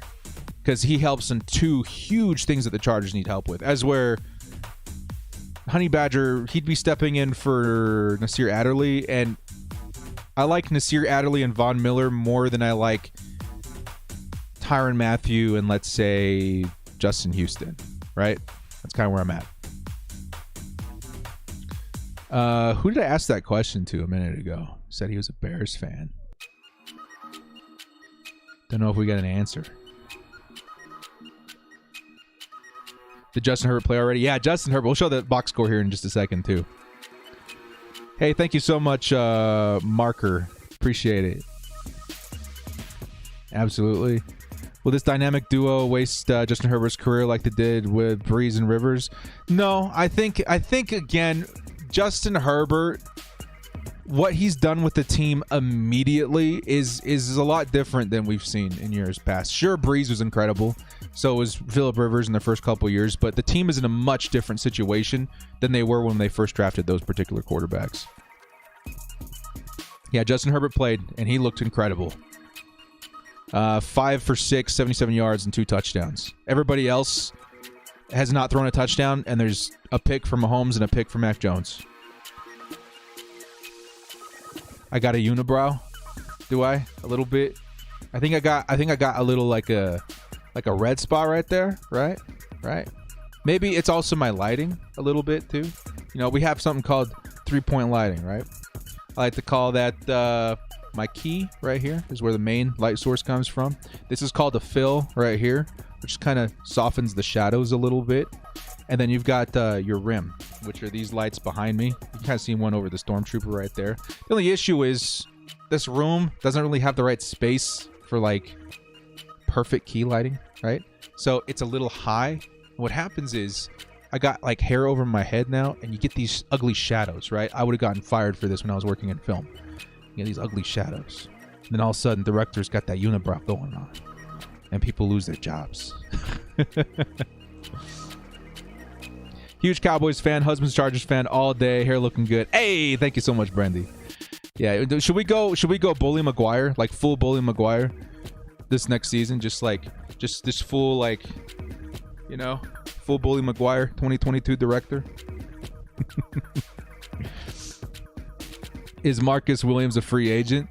Yeah, he is too. He would be a solid signing too. But again, a free safety isn't like a big concern for me. A big concern for me. Sorry, Ripple. I let my emotions get away from me. I think that was directed towards Mahomes. You just kind of got in the way there. Revealed some home state director. Never said what his first name is. The best, I think the sexiest men in the world are the most mysterious. And I don't know what's more sexy than not knowing a person's name. Just they have an ugly haircut, right? A unibrow. Here's our must-own free agents. Must re-sign Obushi, Mike Williams, Justin Jones, Kazir White, Tender Guyton, and Palmer. Yeah, I'm down for that, definitely. Could never guess it, but director looks like an Andrew. An Andrew? And Andrew. And Andrew. Andrew.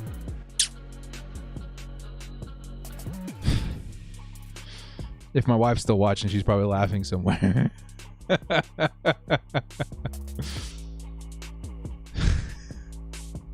Andrew is not my name. However, Andrew is my middle name. So good guess, Elite. Good guess. Good guess. It is not my name, but that is my middle name. Yep. Yes, sir. Good guess right there. Could we get Minkah Fitzpatrick? Nah, I think he's pretty tied in with the Steelers. I'd love Matthew, but I think Adderley definitely stepped up this season. I think when it comes to spending resources, Adderley can hold down the fort there. We can spend it towards something else. Look a little emo today, director. Yeah, man. I got problems. Such a serious thing. Do you think the Chargers can get Landry, Ogba, Joseph Day, and Hicks? Actually, that's not a bad list. I think that's definitely possible. Some people don't like Emmanuel Ogba, but I got to give myself a pat in the back for this one, man. I think I explained it so well when I was talking about his production. Emmanuel Ogba is basically Melvin Ingram prime, right? He is really, really good. He's not Von Miller good. He's not Chandler Jones good. But he's exactly the kind of pass rusher that you want to mix in with a Joey Bosa. Because Melvin Ingram, he's good, right? He's borderline elite. He's showing it more now with the Chiefs, which I hate. But when you put him in a good situation, he's doing what he needs to do to help elevate the team's pass rush. That's why Emmanuel Ogba is someone that I would be very happy if the Chargers decide to sign. I'm Keenan. I'm James Andrew. You guys know what my name almost was at one point? My name was almost Egan. Ugh. Oh man. Ugh. And that's all you're gonna get. That's all you're gonna get. I was almost Egan Andrew. Fill in the blank. Egan. Ugh. Drew. I mean, Director Drew, don't do it. Don't do it. Life's hard enough as it is right now. I really want Chandler, but I want someone who can stop the run as well. That is why. So, Zay, I was all over the Chandler Jones to the Chargers rally. Yeah, get this man to the Bolts. We need some pass rushers. And then I looked at his numbers and his stats and his grades. He is the best pass rusher in free agency, but he's one of the worst against the run. He statted out at 90 versus the pass rush and 40-something versus the run. Whereas Von Miller statted out, I think, a little over 80 versus the pass and almost 90 versus the run. The next closest guy was 82 or 84 versus the run. Almost 90? That is why I am rallying for Von Miller. You are not. You're two birds, one stone. One massive 11, 12, 13 sack a year stone, man. He would be really good for the team. Tom and T. Spanos don't have a good track record of getting good free agents. Understandable, okay? But you got to look at Tom Telesco's body of work and what he had to work with, right? You take an average of how much money that he's been able to spend in his career with the Chargers. It's been an average of about $25 million per season. This season, he's going to have $70 million plus, right? There was one season where he had 40, and that's the year that we got Chris Harris Jr., Linval Joseph, Brian Bulaga. 3 pretty big signings, right? They didn't all work out 100%, but they were pretty big at the time. I think the conception of Tom Telesco being cheap is a little misguided. It's true, he doesn't spend a lot where he probably should. He doesn't take as much risk. I would say he's more of a coward than anything when it comes to making big moves via free agency. But he's now got the most money he's ever had to work with, well beyond his average. Some years he only had $3 million, less than $10 million. And I think that has given him the image of not doing anything. He just didn't have the money.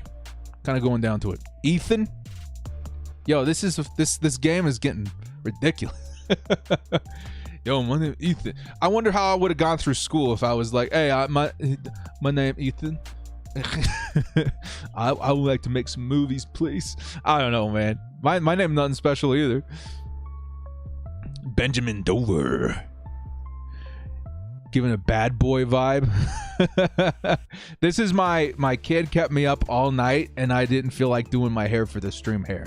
Right? Is that the vibe we're going for? We were saying Bully McGuire earlier. You know, I did the dance. I'm not gonna do the dance again. I get a little self-respect this stream if I can. Little Bully McGuire today. Your name was almost Justin Herbert. Chives. If I could rename myself, what would I be? I think I'm a Chet. I've just always wanted to use the words my whole life to somebody. You'll be hearing from my father. Extra sad given my backstory, but still. Guys, I gotta run this ad really quick. I need to use the restroom, put some water in my face, something, wake up a little bit, because the game's about to come back. So here's a quick word from Expressvpn. I will be right back. Continue thinking about free agents that you guys want, and I will let you know my thoughts. Okay, and as well as guys playing in the Pro Bowl. There's some free agents in the Pro Bowl right now that the Chargers could look at. I'll be back in 2 minutes, guys. I'm gonna go take a quick break. Today's video is going to be a little bit different, okay, guys? Because we've got a serious problem. One I know almost each and every one of you struggle with every single year. How do I watch football? I simply want to watch football. Okay, let's Google it. I mean, look at this. Why does it have to be so complicated? NBC Sports, Sunday Ticket, Fox. Of course, I could just sign up for satellite TV for $70+ a month. Then I could add a sports package with a hefty price tag of $300. Wait, no. There's another option, sports fans. One that I discovered last year. One that guarantees I can watch every game I want without the fear of blackouts or channel surfing. And its name is NFL Game Pass. Right, so you're telling me that there's a service that allows me to watch any game I want with Red Zone, NFL Total Access, condensed replays, and NFL original content like Hard Knocks and even more? This is it. This is the answer. This is what I've been looking for. Oh wait, except for one thing. You can watch all the games you want, but not live. But hang on, let me finish. There's a way around this. Using the NFL Game Pass in combination with this vital tool, a virtual private network, or VPN for short. Okay, I lost some of you guys, I can tell. Just wait. What is a VPN? Well, in layman's terms, it's a legitimate service that allows your internet connection to appear like it's coming from anywhere in the world. You see, certain apps and services are subject to a thing called geo restrictions. By using a VPN, we can bounce our signal from other parts of the world to grant us access to the NFL Game Pass to allow us to watch live games. But director, are we sure this is legit? Quick Google search, completely legal. We did it! Guys, this is the answer. This is what I personally have been using for the last 2 years, and I felt it was finally time to share this method. This is an awesome way to navigate the NFL season, and one that I plan to use for the foreseeable future. And if you're like me and you want the best VPN provider out there, definitely check out Expressvpn. I've tried a couple out. This is definitely the best one for streaming live NFL games. Now make sure you guys check out the link in the description to get 3 months off of Expressvpn, and for a full and easy tutorial on how to set up NFL Game Pass using Expressvpn, check out my tutorial video link in the description as well. Break the shackles of conformity and experience football the way it's supposed to be. It's football season, baby. No blackouts, no restrictions.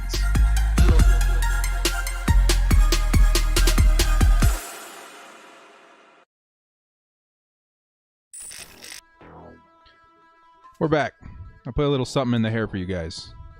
We good? It's a little volumey now, right? I look like an 80s porn star. All right, man.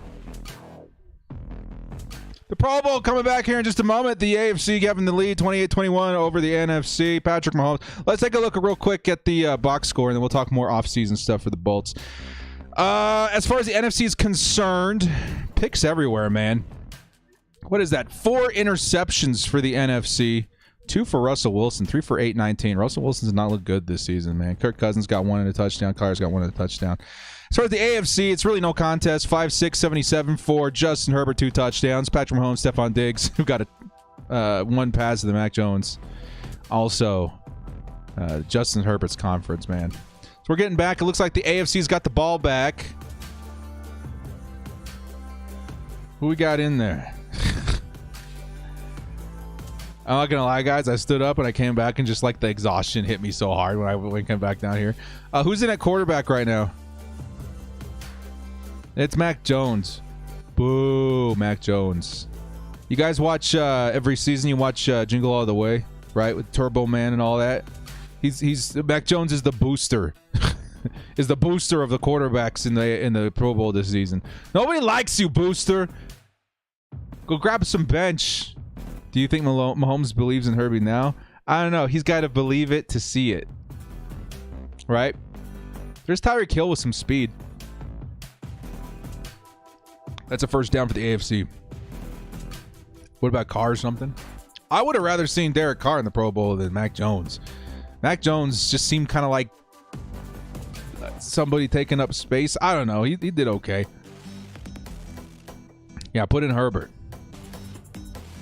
Edgar Andrew. You guys are crazy.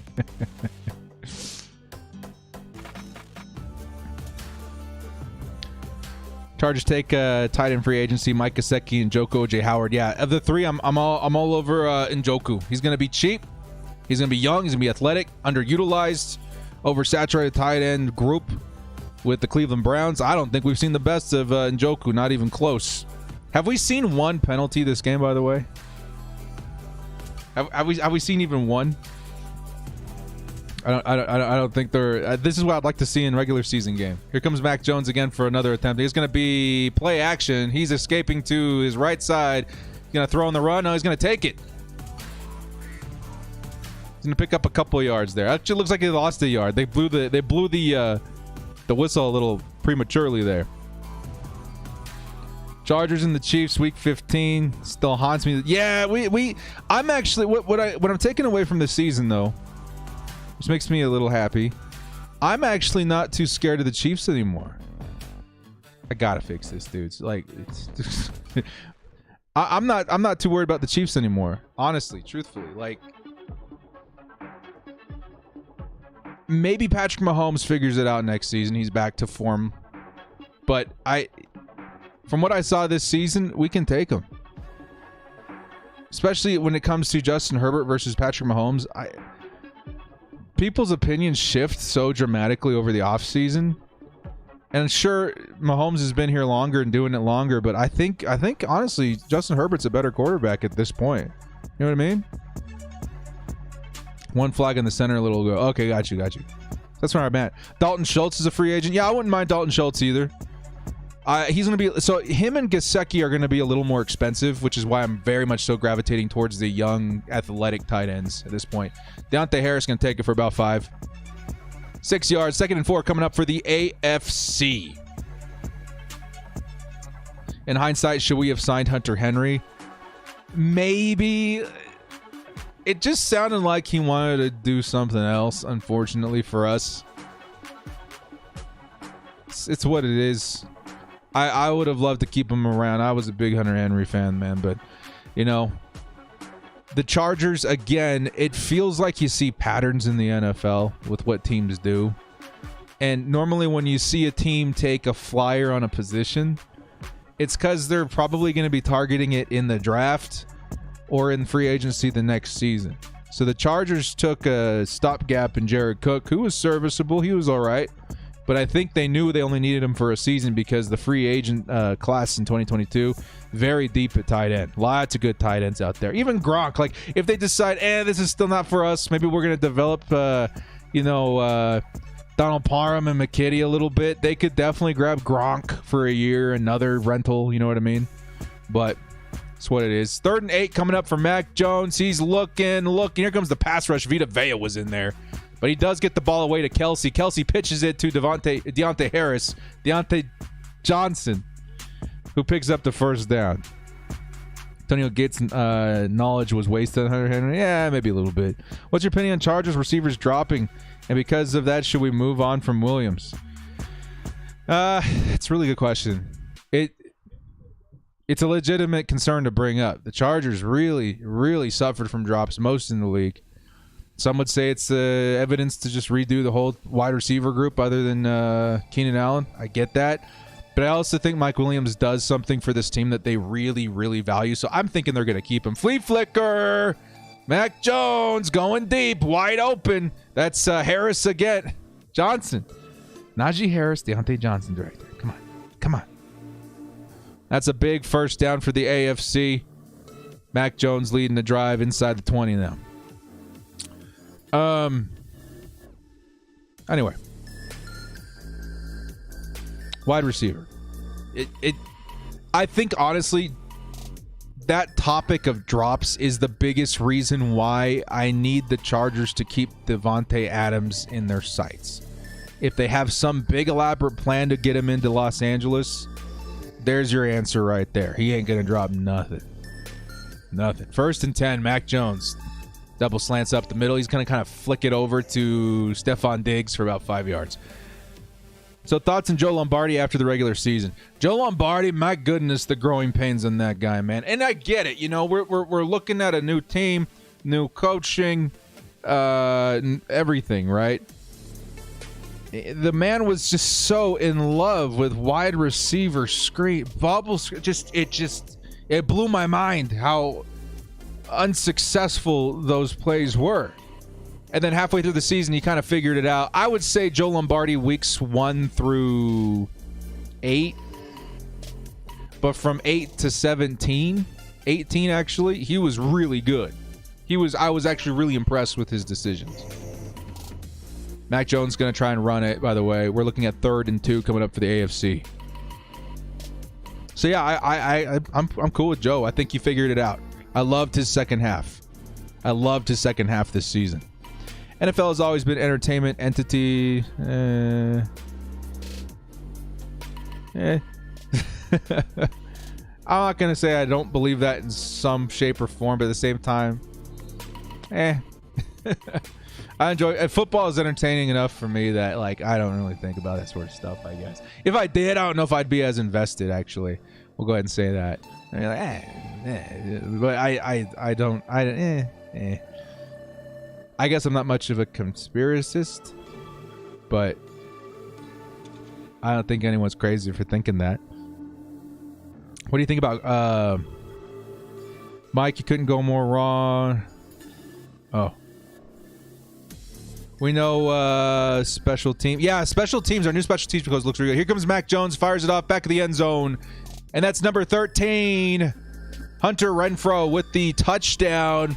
Finally, the AFC's got another quarterback on the board. Hunter Renfrow from Mac Jones, letting the AFC pull forward just a little bit further. Yeah, Ficken is a good special teams coach, man, out of Minnesota. I think he transformed the Minnesota special teams from one of the worst into like a middle tier, which is what the Chargers need right now. Vic Fangio for defensive coordinator. Hey, that's something I hear a lot, man. Vic Fangio. The thought of the master and the apprentice coming together to build something in Los Angeles, such a cool narrative. I am all over that, man. I would love to see Vic Fangio come over, take over defensive play calling, let Brandon Staley focus on the team as a whole. I'm all about that. Mac Jones under pressure, technically sacked by number 45, Devin Lloyd. We're looking at a 34-21 score, holding on for the AFC. Fabian, what's up, man? The Chargers should go get Crosby next year. He goes free agent. I feel you, dude. That would be hot. Crosby gave us a lot of headaches, man. He's probably one of the biggest reasons why we didn't go to the playoffs in that game, why we lost that particular game. Did the Raiders let him go? He's got to be a priority signing. If he's there, totally. But I think the Chargers, if we're talking real for a second here, because, like, next offseason, I'm still going to be saying the same thing, right? Like, oh, we got to get this position. We got to get this guy and that guy. But this season is so important because of the timing of it all. Telesco came out and blew some smoke about not believing in the rookie quarterback contract window. That's all smoke, dude. Every GM wishes and prays for that moment in their career. Not very many guys get to do that. So that was smoke. I 100% believe that. But the timing is so important here because the fact of the matter is you've got an incredible top 3 quarterback in the league, very young on your roster. And in 2024, 2025, you're going to have to pay that man a lot of money. So the opportunity to bring in some of the best talent in the NFL is right now. Now, the reason 2022 is so important is because length of these contracts is also going to be equally as important, right? If we sign Von Miller to a 2 to 3 year contract, $16.5, $17 million a season, we can afford that in that window, right? By the time his contract is up, he's off the books. We can allot a lot of that money back to Justin Herbert because we're going to need it in that time frame. We're going to need it once Von Miller's off the books. But if we sign a guy to a 4 or 5 year contract, that's going to make it a lot more complicated once we get to Justin Herbert's re-signing period, right? His extension period. So that's why I feel like you've really got to figure it out this season. 2, 3 year, 3 year deals is 2022, right? If you're going to sign anybody to a 3 year deal, you've got to do it now. Next season, 2 year deals, there's still going to be a lot of opportunities for that. But if you want guys in a window right now to win a Super Bowl, the timing fits its best right now, or you can get guys to come help right now who are very high production value right now, very high value at the positions right now, who will be off the books by the time Justin Herbert needs to get paid. Heard Vic is going to the Jags with Peterson. Really? Okay, that's a good coaching room. That'd be crazy. Has Keenan Allen played today? No, Keenan and Joey Bosa opted out of the Pro Bowl. So they were first voted, and they decided to sit this one out. Political diversity, lack of diversity with coaching staff and Fangio. I totally get where you're coming from, man. That is an important topic, and that's one that I hope the NFL continues to like really hit hard on. But I don't think it has much to do with that. I think that particular example has more to do with chemistry and history and the way the team is being built right now. I remember last offseason, I was like, I remember about Anthony Lynn, man, if he was a running backs coach, because just people do certain things really well in the NFL and some people don't. And I think Vic Fangio and Brandon Staley, they're the masterminds of defense. Coming together would make something special. Russell Wilson now looking at 3rd and 7, by the way. NFC. Russell Wilson's been struggling, dude. Man. Has little director ever had a haircut? A couple of times when he was younger, we were advised to let it grow out for a while. And honestly, he looks good with long hair, man. Little man looks good with long hair. What's the biggest need we need to address draft and offseason, says Boneless. First, we got an almost sack of Russell Wilson. He's gonna escape, chuck it down to number 8. Is that Kyle Pitts? And Kyle Pitts can't come up with it. It's 4th and 7. It'll be a 4th down try, I think, right here. Boneless. I think number 1 priority has to be defensive line. After that, it's cornerback for me, and then offensive line, right? Wide receiver, you can kind of juggle in there if you need to, depending on what we do with Mike Williams. Fabian coming back with the $5 says, what's the status of Khalil Mack? Can the Chargers get him? Is he worth getting? So there was a Bears fan in here earlier, and I sent him an offer, right? I said, I'm the GM for the Chargers, you're the GM for the Bears, and I sent him an offer. We didn't hear back from him. But Khalil Mack is 100% worth getting. And I'll say why here again in just a second. 4th and 7, Russell Wilson scrambling, finds a man in Alvin Kamara, picks up the first down. NFC keeps moving. Now, Khalil Mack, I think last year of his contract, 2022. Maybe it's next season. I think it's this year, 2022. I still think Khalil Mack is worth borderline first-round pick, but I think you can get him for a second, maybe a pair of seconds, which is a lot to pay for a player his age. But the Bears, where they're at right now, really need draft capital because their defense is so good. Sure, Khalil Mack is a big part of that, but Khalil hasn't been the same for them this season. He's already started showing signs of decline a little bit. Doesn't mean he's not good. He's still really, really good. But what the Bears need, because they got Robert Quinn out there. They got really good pass rushers behind Khalil Mack. They got a decent defensive line. Okay, like they still have some work to do on that defense, but that offense needs so much help. They need offensive linemen. They got a running back. They need a receiver. They need maybe even a quarterback. They need help. I really like Justin Fields a lot, but he needs more pieces on that offense, and they can achieve that with more draft capital and getting money off the books with Khalil Mack. So I would say he is definitely worth pursuing because the Chargers desperately need pass rush on the other side. Is it going to happen? Probably not. But there's definitely connections over there with Brandon Staley. I think Staley had a big hand in getting Khalil Mack to the Bears to begin with. So maybe he'll have a big hand in getting him to the Chargers. Never say never. I still think it's like 5-10% chance. But you send a decent enough deal. I think the Bears need help in other areas. Thank you so much, Fabian. 2nd and 8 for Kyler Murray and the NFC. Honey Badgers Instagram. Hey, we saw Derwin James. Is Tyrann Mathieu now out there too? Oh, is that Justin Herbert? Justin Herbert's back. Hey, Justin Herbert's back. That's our first pass to Tyreek Hill that we've seen. Oh, let me see a replay, please.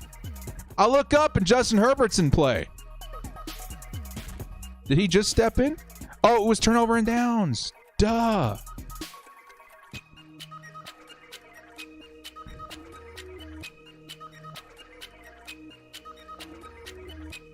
Najee Harris up the middle, and then Justin Herbert to Tyreek Hill. Perfect. We got another drive. Steve Simmons says Sebastian Njoku and J.C. Jackson free agency, draft the rest. Mike Will back next year. I'm happy. Yeah, that's a solid group of names right there. Solid group of names. Justin Herbert back in the offense. He's scrambling to his left, tosses it out of bounds behind the receivers in the end zone. 2nd down coming up for Justin Herbert. Herbert to Hill, chill. Herbert to Hill, chill, man. That kind of chemistry with this fast wide receiver would be so deadly with this team. Okay, I was looking for Tyrann Mathieu's Instagram.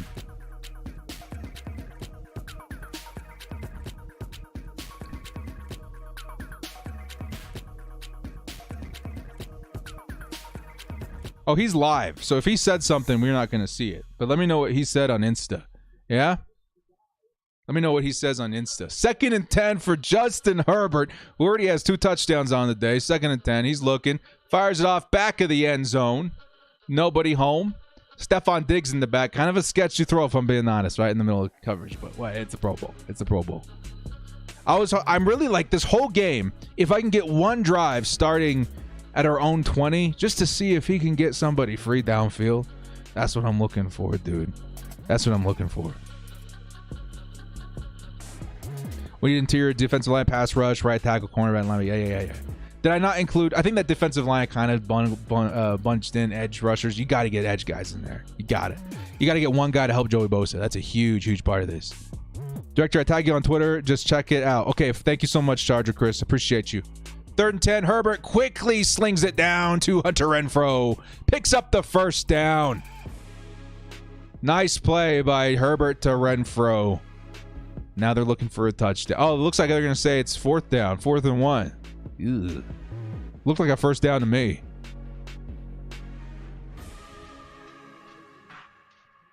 Take a look at Twitter here real quick. I look at my phone first. Honey Badger to the Chargers. I mean, I really wouldn't hate it, man. I really wouldn't hate it. 4th and 1. It's a Najee run, and Najee's going to do just enough to get that first down. Herbert and the AFC are threatening for another touchdown. Herbert's carrying the AFC right now, just like he did the Chargers this season, man. He is carrying. We need money on defensive line. Against the run, needs an upgrade. Yeah, I'm assuming, let's say defensive line is 3 positions, nose tackle, and then 2 of your 3-4 defensive ends. I'm assuming 2 out of 3 of those are going to change next year. I would like to see Akeem Hicks, Sebastian Joseph Day, and then Justin Jones in the middle of that line with another edge rusher opposite Joey Bosa. That's kind of where I'm at right now.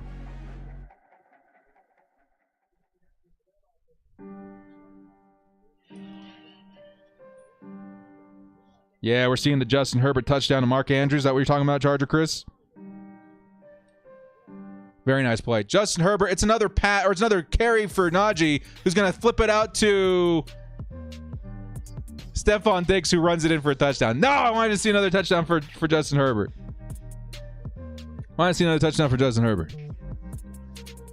Really want to develop Nas, but I mean, yeah, that's kind of where I'm at right now. I'm cool with Nasir Adderley out here, man.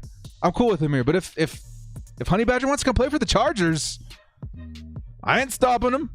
Him and Derwin seem to get along real well. If the Bengals proved anything this season, it's the connection between quarterback and wide receiver is essential. Just look at what Burrow and Chase have done together this year. Okay. I mean, who did Justin Herbert have in Oregon, though? I can't think of anybody that sticks out. But I think that's in defense of keeping Mike Williams. Then yes, I'm absolutely on board with that. Oh, that's it. Put Andrews to Chargers. Yes, sir. Yes, sir. Absolutely. I got 2 names mixed up. My bad. Oh, no worries. No worries. Completely off the Akeem Hicks train. I feel another Linval situation. Well, the thing with Akeem Hicks, and again, the biggest thing I'm worried about with Akeem Hicks is injury. He had a lingering groin injury in 2021. Groin injuries, they tend to get better by the next season, but you never really know, right? You never really know with anybody. Akeem had one bad season, and that's the season they put him at nose tackle, right, with the Bears. And it wasn't even a bad season. It was a pretty decent season overall, but he's definitely graded out his best as a 3-4 defensive end by far. Even last season versus the run, that man is an absolute machine. So if you're going to pick him up, he's not your nose tackle, Chargers. I know that would be tempting. He's huge. He fits the scheme. He fits the archetype and the size and all that. But he's got to play opposite of Justin Jones on that line. And then you got to get another big boy in the middle like Sebastian Joseph Day or whatever. Right? Those 3 guys together, it's going to be a problem running up the middle. That's how you flip the defense from being really bad versus the run last season to really good versus the run this year. And that's what the Chargers need to do. You could get rid of Justin Jones if you wanted a complete makeover of that line, but I think Jones is the best part of that line when it came versus the run, other than Linval Joseph. Michael Pittman Jr.'s brother. That's all Herbert had in Oregon. Yeah, he that's why he was so good, man. He didn't have much to work with. Lifeline Duck fan, I can't tell you who he was throwing to in those years. That's what I'm saying, Wyatt. If there was somebody notable that he was throwing to in Oregon, I think we would know. I don't remember any of the receivers he had in Oregon either, but that does speak for it. Why isn't it 42? Is somebody... Rumor has it Herbert has a great connection with Yeah, dude, I remember that last season too. They just seemed tight. I don't know why they let go of Tyron Johnson, man. It still baffles me today. Like, that team was so much different last season when it came to the deep ball because of Tyron. Why did we let him go? So we could roster 3 quarterbacks and a fullback? No, I didn't like that decision. Is it possible to get Jalen Ramsey and Von Miller next year?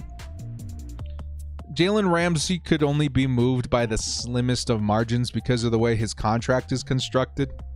A couple years ago, before they gave him the extension, then yeah, it was possible. But right now, probably not. Probably not. Von Miller, though, is definitely possible. It kind of depends on the Rams cap situation. I think they can only keep Odell Beckham or Von Miller. And of the two, Beckham is younger, so I'm thinking they're going to go with him, but you never know. We're going to see a would-be run by Deebo Samuel on the NFC. It's going to go for no yards. Second down coming up. 2nd and 15. Just realized today Josh Palmer was born in Canada. Bonjour. He's going to have a good season next season, too. Who knows? Like, who knows? I think it could be the Chargers 3 if we keep Mike. Johnny Johnson, the wide receiver I remember having Herbert was in the O. I have no idea. If it's Johnny Johnson, that's a cool name. He didn't really stand out to me when I was looking at tape and all that. Herbert is best friends with neighbors. You know, if that's what it came down to, then sure, let Herbert have his buddy. Here comes Kyler Murray, who floats a nice ball to CD Lamb, and it picks up 15 and a first down for the NFC. Darius Williams to the Bolts. That's going to be one you hear all season long too, man. Darius is a little older, 28, 29. But man, did he work really well in Brandon Staley's scheme. That would be a really good pickup too. I think all of us have our eye on JC because of his skill set in generating turnovers, but Darius would be a good signing too. James Conner's going to carry it for a couple of yards. It'll be 2nd and 12. Wow, they're blowing that whistle very prematurely. He's going to lose a couple yards. That's the end of the third quarter. Looks like we're trying to hustle our way into the end of this. The AFC is going to win this game.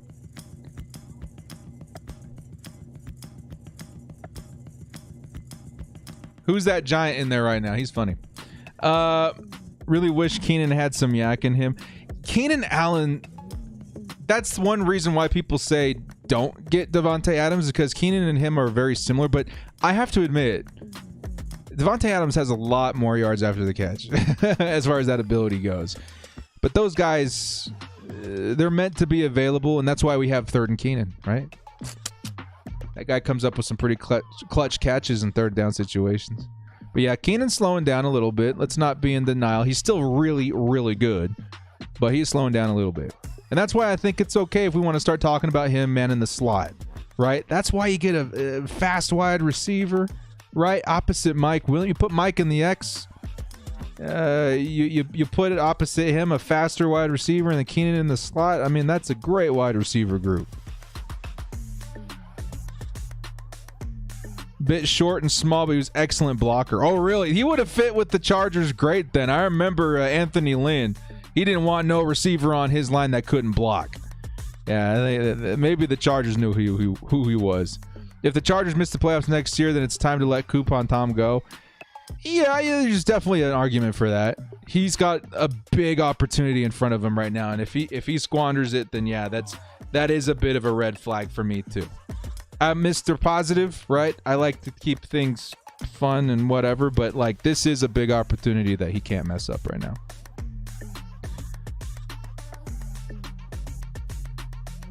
How about the signing of Nick Folk to fill in kicker position?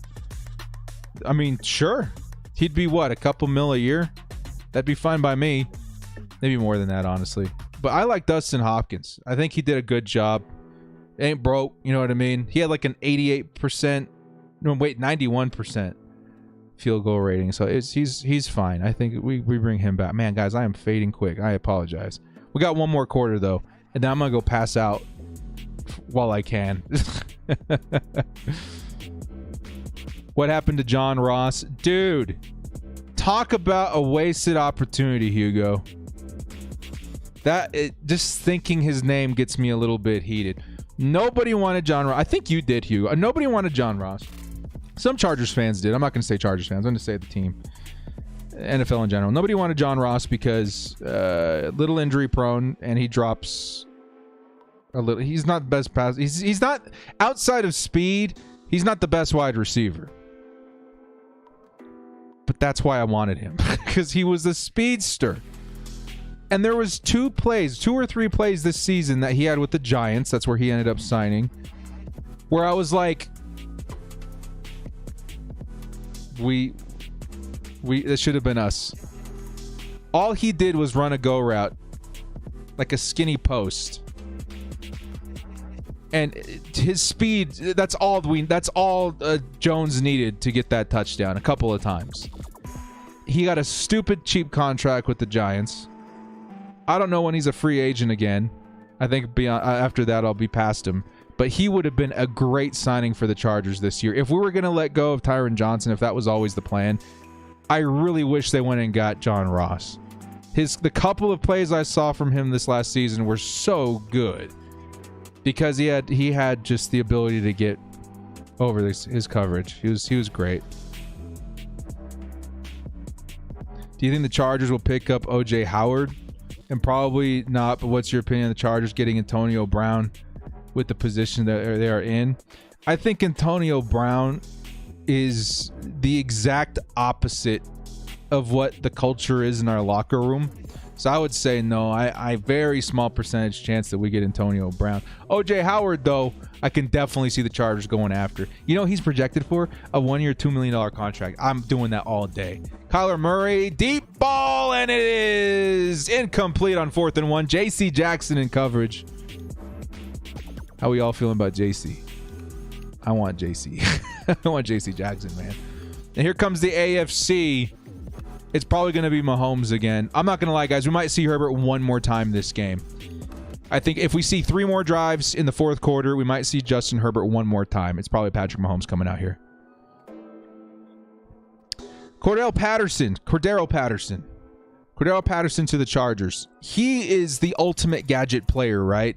And that would be very exciting to me. He's got some sort of connection with the Chargers now. I think it's the special teams coach from Minnesota. I think there's some sort of connection with him there. Now, I know that his name recently came on my radar as a connection to the Chargers because of some coach, right? I would be very excited if we picked him up, but at this, because he is a big dude. He's like 6'2", 6'3". He's heavier. He's a wide receiver, ex-wide receiver, so he can also catch. He really does fit what the Chargers want to do, but I don't know. It's really tough for me to buy into Cordell Patterson. I think where he is right now, he's working great. I wouldn't be upset about it. But am I targeting somebody else? Yes. I think in terms of running back, I want somebody cheaper. I want somebody that's big and cheaper. And I think there's some good options this season. Yeah, Boneless. I was going to say the same thing, but I was, I don't want Antonio Brown. I think if there was anybody I would pay not to have on the team, it's Antonio Brown. The dude... No. Too expensive, JC. Well, that's the Chargers situation this season, is that we have the money to do whatever we want. If we want a premier corner, we can get him. That's JC is the top of my list. Oh, I'm not disputing that AB isn't talented. The dude is really good. I think he could play ball for another 2-3 years. He's that kind of player, but he's got some issues that are very contagious to the morale of a team. I'm not going to say he had anything to do with the Buccaneers losing and not going to the Super Bowl this year, but that is a very big distraction that I don't think I would tolerate on my Chargers. Chris Godwin would be interesting, yeah. I think, again, with what you're looking for, Godwin would be in exchange for Mike Williams. If we got Godwin, likely we don't get Mike Williams. If Keenan were to agree with the trade, where would be a trade for both? If we traded Keenan, I can't even come up with a scenario. I don't want to trade him. There's no world I want to trade Keenan Allen. Like, gun to my head, even. No, I can't. I'm sorry. If anything, if we needed to do anything with Keenan, I'd say move him into the slot a little bit more. I don't think we trade him. Yeah, we all miss Al Brandy. The dude definitely carried the spirit of the team, man. Do you think Collins is going anywhere? Alex Collins? I would like him with the Chargers. NFC is going to pick up about 9 yards. George Kittle, who's the quarterback right now? Kyler Murray still in a quarterback. Fournette would be solid, yes, but again, a little pricey. I think $8-9 million for Leonard Fournette. I'm looking for a guy that's like $2 million, dude. A big, heavy-set dude that can fall between the in the gap. You know what I mean? Like just pick up those short yards. That's all. Kellen Ballage is the perfect example. You guys remember Kellen Ballage in 2020 with Justin Herbert, Austin Eckler? He was just that really big running back. We gave him a lot of carries. He did really well with the Chargers and mixing in with Austin Eckler. That's exactly the kind of signing I want. You know, if Anthony Lynn did one thing right, he knew how to run the ball. And Kellen Ballage is a great fit for that. 1st and 10. Kyler Murray floats it. It is Jetta with the first down. And the AFC's moving into the red zone. Justin Jefferson's so good, dude. Herbert needs more weapons and a stud right tackle. Honestly, if it's me this season, I have full control over the team via how I spend my money. I bring back Mike Williams. I get David Njoku or a really good tight end. Njoku, the guys that I would be willing to sign, Njoku, OJ Howard, and Rob Gronkowski. Those are my 3. The other guys, Schultz and Gesicki, good, but a little expensive. Those are the 3 guys that I go after. And then I get him a right tackle that doesn't have to be as good as Brian Bulaga. He just has to be present. He has to be available. Here comes another pass to George Kittle. And that's going to put him within striking distance. 1st and goal from the AFC 7. Matthew Trakinski, what's up, man? He's loving all the offseason content you're putting out. Thanks for all the Chargers fans. Yeah, man. Much love to you, Matthew. Thank you so much for chiming in, brother. 14 months. That's crazy. I remember when I was putting these badges together for the memberships, and I was like, no one's ever going to get the blue. The internet doesn't love me that much. We got so many people in here, man, of blue. And the last tier, I think, is 2 years. And it's red. That's nuts to me, man. Thank you guys so much for the support. 1st and goal. Kyler Murray pump fake to the middle. He's trying to escape to his right. Nobody there. He's running for his life. Kyler Murray tosses it to the flat. It's Alvin Kamara, who's going to get stopped inside the 5. 2nd and goal coming up. No way NFC should be losing. Honestly, dude, the AFC, Justin Herbert's been carrying the AFC offense. We had 1 score by Mac Jones, but a flurry of picks from everybody as well, outside of Justin Herbert. The AFC defense has 2 touchdowns. The AFC defense is really, really tough, man. That AFC defense is nasty. NFC, they're struggling a little bit. 2nd and goal. Kyler Murray looking for a target all day in the pocket. Tosses it back to the end zone. In and out of the hands of C.D. Lamb. Gustavo. 6 months as finally can brag about 6 months, by the way, you need a haircut. I feel you, dude. We are growing it out. See this? This is where the buzz was. I want a little more of a normal haircut so we can take some time, go through the ugly for a minute. Appreciate the love, man. 6 months. OBJ might be nice. Been rejuvenated in LA. Yeah, again, I think OBJ stays with the Rams. I think the Rams let go of Von Miller. But if it's swapped around, OBJ is definitely on my list too, because he's definitely one of those guys you can probably keep Mike Williams with as well. Kyler Murray, he's going to toss it to the sideline. Jetta unable to come down with it. 4th and goal coming up. It's almost a year since I've been subbed. Yeah, it's a long time. You guys are awesome, man. It's crazy, the journey all taken together. Absolutely crazy. Where's Jalen Ramsey and Donald in the Super Bowl? I've been trying to ask him that. Re-sign Ibushi, get Brandon Sheriff, Andrew Norwell, Cam Robinson, Ryan Ramczyk. I don't trust Trent Brown to fix our right side. I would like to re-sign Ibushi. I would understand if they didn't just because of the injury. And there's a touchdown to the NFC. Kyle Pitts, the rookie tight end, comes down with it. Pass from Kyler Murray. And the NFC inches just a little bit closer. Ibushi, I would love to have back, but I would understand if they didn't and they brought in a different guy. The right tackle, though, everywhere else is great. The right tackle is going to be tricky. You got guys like Morgan Moses. Honestly, I would try Matt Filer out there again, but I don't want to move him if we don't have to. Just somebody that's a little bit more consistent on the right side. I remember Tyler of Guilty as Charged podcast. They had one that they were really excited about, a stopgap right tackle from Tennessee, I think. 6'8", under the radar signing. That's probably what it's going to end up being, is an under the radar guy. So whoever his guy is, I'm all about it. Maybe I'll look it up before I do my offensive line video. Give a shout out to those guys. Because I think when it comes to offensive line next season for the right tackle, that's the kind of signing we're going to see at right tackle. Maybe draft a guy this season for the future, or next season as we start trying to complete that line. One massive question. Should we give Justin Jackson one more carries? Justin Jackson, free agent this season. I'm pretty sure, yeah. I'm not 100% convinced that he comes back. I would like to give him more carries. It's just that the things he does well, Austin Eckler also does well. Better, as a matter of fact. And that's why we want a power back. Because as good as Austin Eckler is, he's small. We can all be honest there, right? Darren Sproles, we weren't asking him to run short yardage situations, power back sort of schematic stuff. No, we were asking him to go outside, screen, receiver kind of stuff. We got to think of Austin Eckler the same way as Darren Sproles. That's why you want a Michael Turner, right? You want a big back that can get those short yardage situations done. And as much as I love Justin Jackson, I think the biggest nail in his coffin is availability. He's just been too hurt. Too often. And as far as Joshua Kelly goes, I think he might get cut too. I think the Chargers are going to start fresh when it comes to backup running back. And I don't think it's going to be that expensive either. I think the Chargers have been good at picking up running backs on the cheap. I think we're going to get a nice backup that's big, that understands the scheme, fits the scheme, and he's not going to cost the Chargers a lot of money.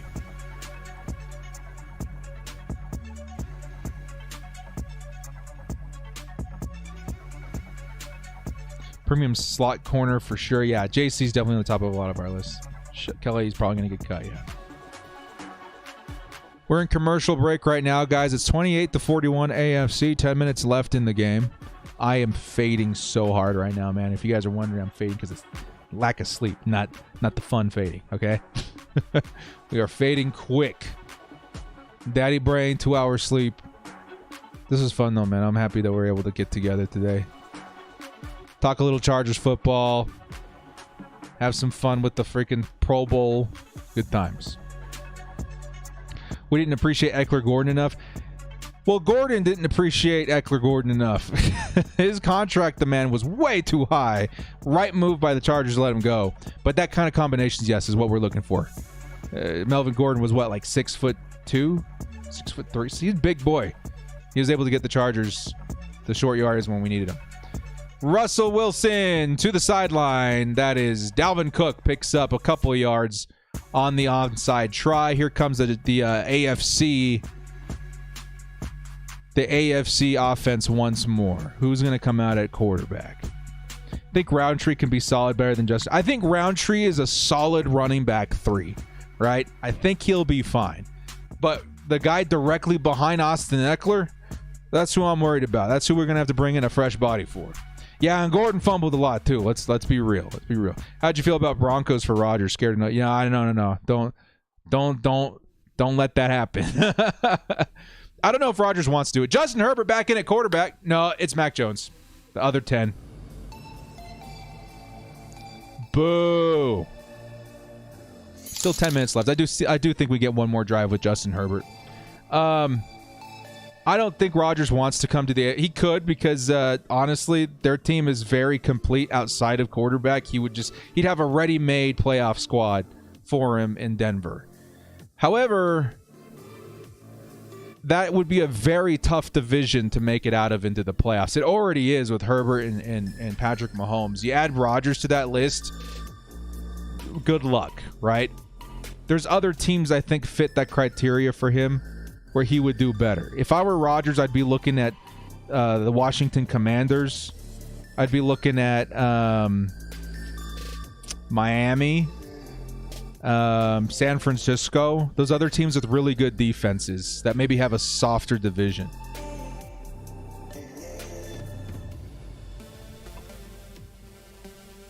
Yeah. 3rd and 5. Mac Jones fires it off. It's complete for about 4. 4th and 1 coming up. I don't know. Mac he needs his airtime, I guess. What do you guys think of the Washington Commanders name, dude? There's just I remember looking through wow, look what we did there. I remember looking through like Reddit and stuff like that of people like fans coming up with logos and slogans and names, and they were so good. I know something with the Red Wolves was like copyright, but there was so many more than just the Red Wolves. Here comes a carry by Jonathan Taylor. It is not going to make it, and the NFC is going to get the ball, turnover on downs. There were so many good names. I love the Red Tails. I don't know if you guys know the story of the Red Tails, the African-American fighter pilots. Great story. Terrible movie. Great story. That would have been a great piece of American history to interweave with the NFL. There was the Warthogs or something, like the Red Hogs. I think it was Warthogs. I think that would have been really cool too. The Red Hawks. I love the Red Wolves. That was my favorite one. Commanders. It does look a little Soviet Russia, does it not? I don't hate it. I don't care. It wasn't cool enough to make me turn my attention towards it very long. I didn't like it. It sounds like a middle school football team. It does. It really does. It looks like one of those teams that you would make in franchise on Madden. You guys know what I'm talking about. Like you move your franchise and you can rename them. It looks like one of those teams. Not very creative in my mind, especially for 2 years trying to figure this out. Commanders? Watching the Warriors would have been kind of cool. I mean, a little NBA too, but a little, you know what I'm talking about. I should get TikTok. I got a TikTok. I just got to get more active on there. It's Kiwi_filmmaker if you guys want to follow it. Red Wolves would have been so cool. Yeah, and Red Wolves, what an awesome throwback to the Native American history too, man. Like you're taking a racial slander away from the name. I understand that's the reason they changed it, but why not herald back to that culture respectfully, right? You're the NFL. I get trademarks are tricky, but I think you got to do your fan base better than Commanders. And I also think you got to do the Native Americans a little bit better than the Commanders, right? I think that would have been such a respectful thing to do, the Red Wolves. I don't know. Wolverines would have been cool. The Washington Wolverines. That'd have been sick. Yeah, I don't know. They could have done a lot to really pay respect to the sport and the country that it plays in, but they decided not to. That's where I'm at. If it were up to me, I think I would have chose Red Tails, if I'm being honest. I know not a lot of people are like, planes, like, the Jets and the Red Tails, but the Red Tails has so much important American history interweaved in there. I think it would have been a tremendously respectful, and honestly, it's a cool name. I like it. The Washington Filibusters.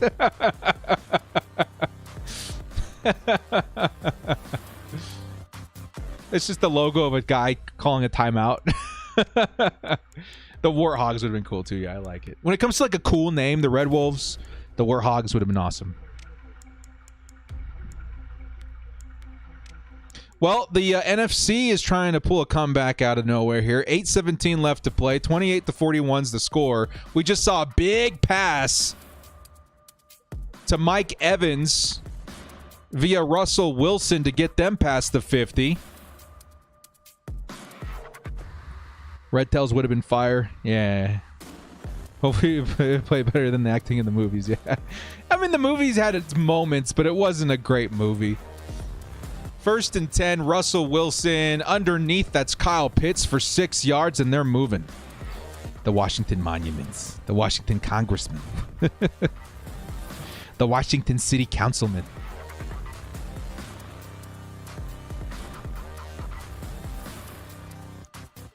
I think we're looking at Hunter Renfrow right now. The dude looks like a goober.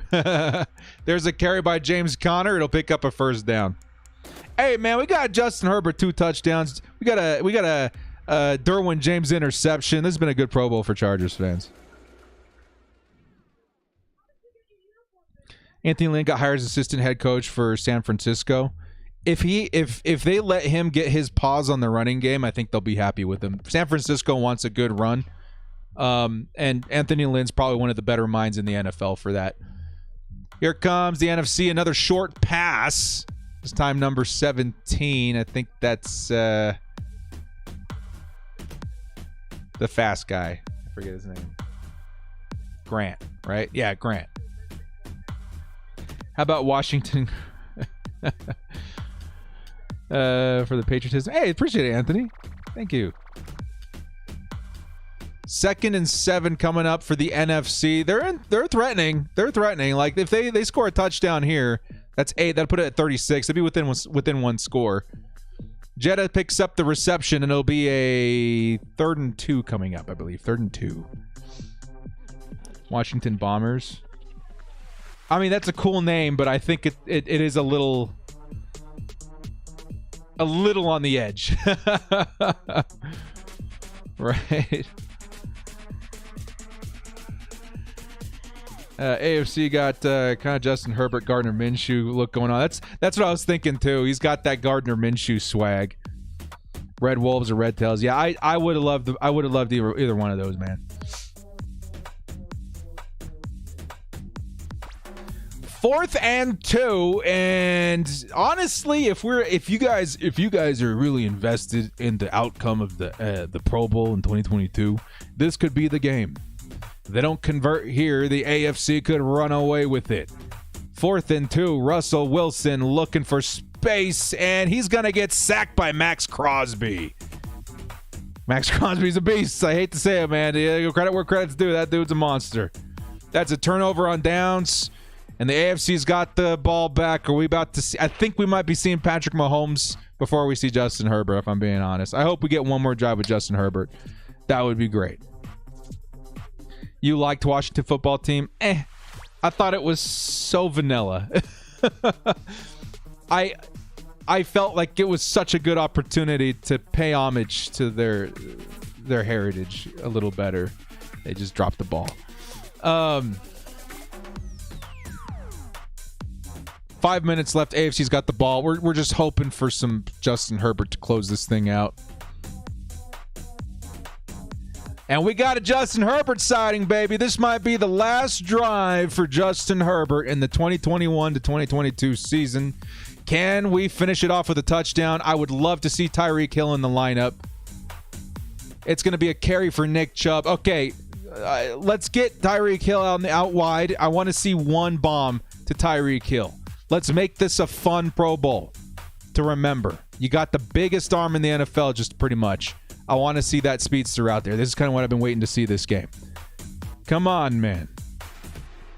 It was so vanilla that it actually worked. Hey, man, every once in a while I get a hankering. I'll stop by Wendy's and get me that plain old vanilla Frosty. That's it, man. That stuff's it's good. It's comforting. But at the same time, the NFL is more of your Farge ice cream, right? Your pizzazz ice cream. I'm going to get a little bit more flair in there. 2nd and 9, Justin Herbert. It's another carry for Nick Chubb.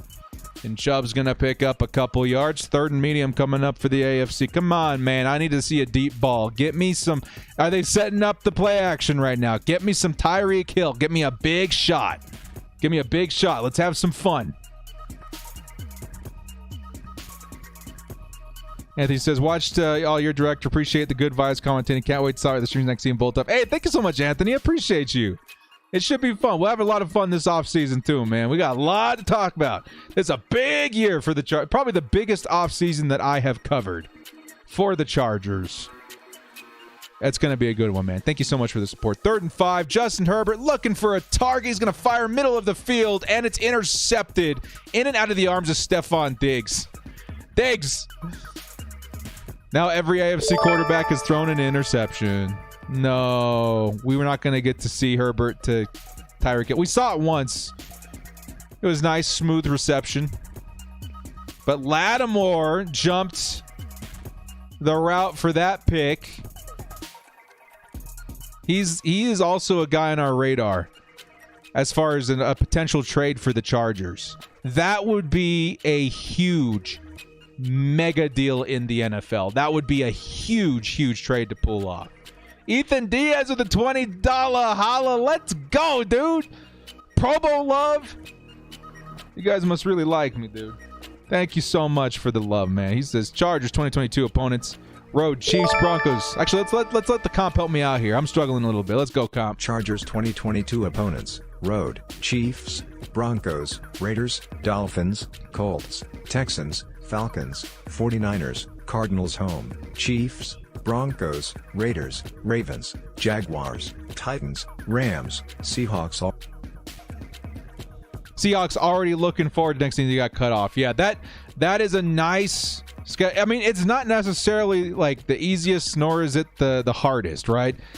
The guys to worry about: the Chiefs, the Colts sometimes, the Niners, the Cardinals, the Ravens, the Titans, and the Rams.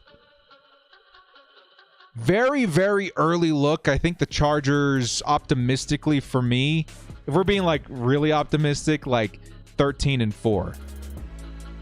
Realistically optimistic, I honestly think 12-5, 11-6 again, but I think that'll be enough for the playoffs for sure. That's not a bad schedule. That's not a bad schedule.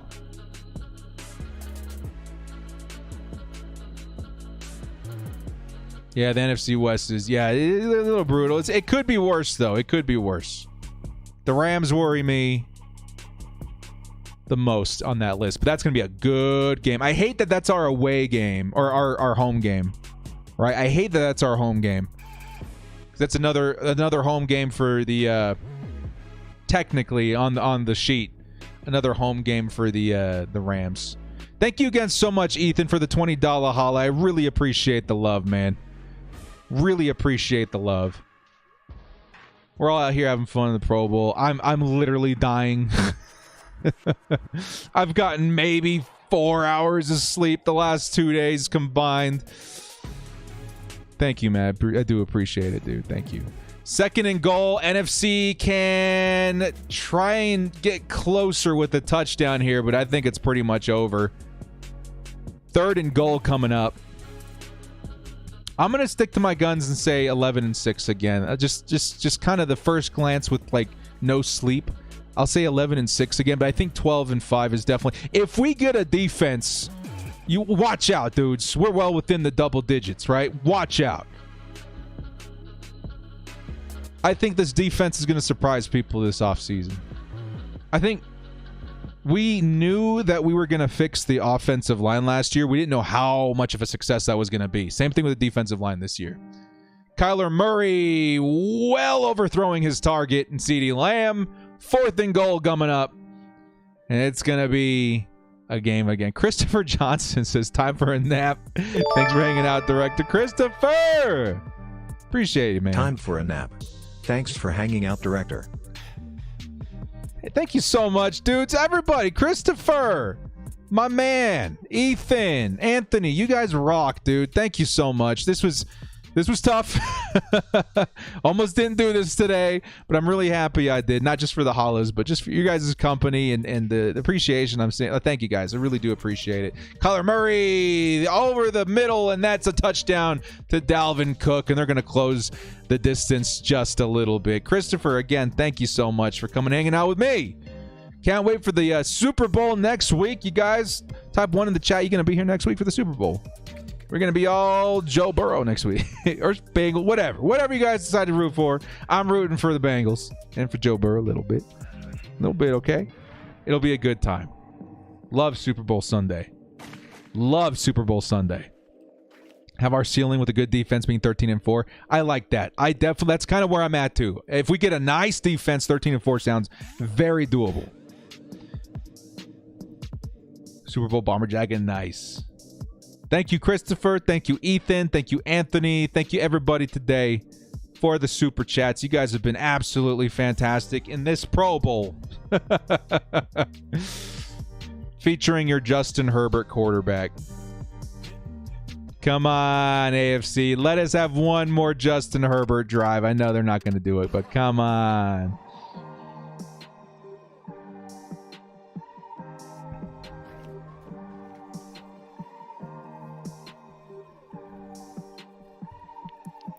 Thank you, Avon. Bengals love Joe Burrow, even though Justin Herbert is our quarterback. Yeah, that's where I am too, Ethan. Like, I get the rivalry. I think it's so healthy to have like a rivalry like that, though. It just brings the best out of both quarterbacks. If they're even thinking about that, they're probably not. But I love football, dude. I love the sport, and Joe Burrow is one of those guys that I just enjoy the crap out of watching. He is a fun football player. Are you nervous about replicating Staley's Rams defense without Aaron Donald level player? Now, here's the thing.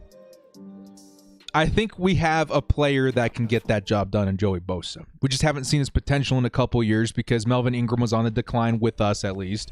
And then we didn't have anybody opposite him this year. That's why it's Mac Jones, by the way. Boo. That's why getting a premier pass rusher this season is so important. I think we can start replicating that Staley defense with the Rams if we do make a big signing at edge. That's kind of where I'm at. What do you think of our new special teams coordinator? I like him a lot. I think that's a great, great move. He did a lot of work in turning around those Minnesota Vikings. I dig it. You sipping on tequila no wonder you're tired. I wish I was sipping some tequila right now, man. We're just on 2 hours of sleep today. But it was fun. I'm glad that we did this. I just seeing Justin Herbert one last time. I would have kicked myself so hard if I missed this, even though it's the Pro Bowl. At least we're not Dolphins with Tua. Yeah, I feel you. I loved Tua so much in Alabama, dude. I wanted him so bad. I'm not even going to lie. I wanted Tua so bad on the Chargers. But we got our guy. I'm so happy that I was wrong there. Najee Harris going to pick up about 8. And the AFC is one first down away from probably putting this. I don't know how hard the NFC wants to fight for a comeback here.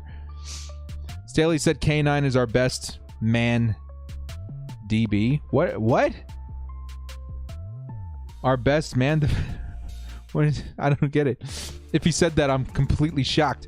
Slater is playing right tackle right now. Yeah, I saw that, man. He manhandled Micah Parsons on the right side of that line earlier. You guys pointed it out. He looked good on the right side. How crazy is that? He just moved that man over. I read that the Dolphins saved us from the horrendous 2020 draft. Yeah. They could have easily gotten Herbert, man. And then honestly, we probably would have gotten Tua. If I'm being straight with y'all, I think we would have gotten them. We would be like, like we would probably be like a 7-10 team right now if we had Tua. We wouldn't be like dead in the water, but so lucky we got Justin Herbert. So lucky. Herbert played great, Connor.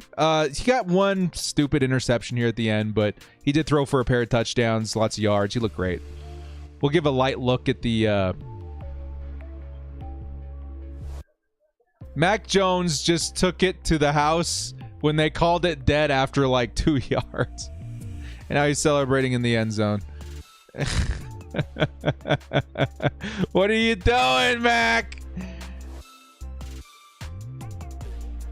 He's like, what? You called me down? No.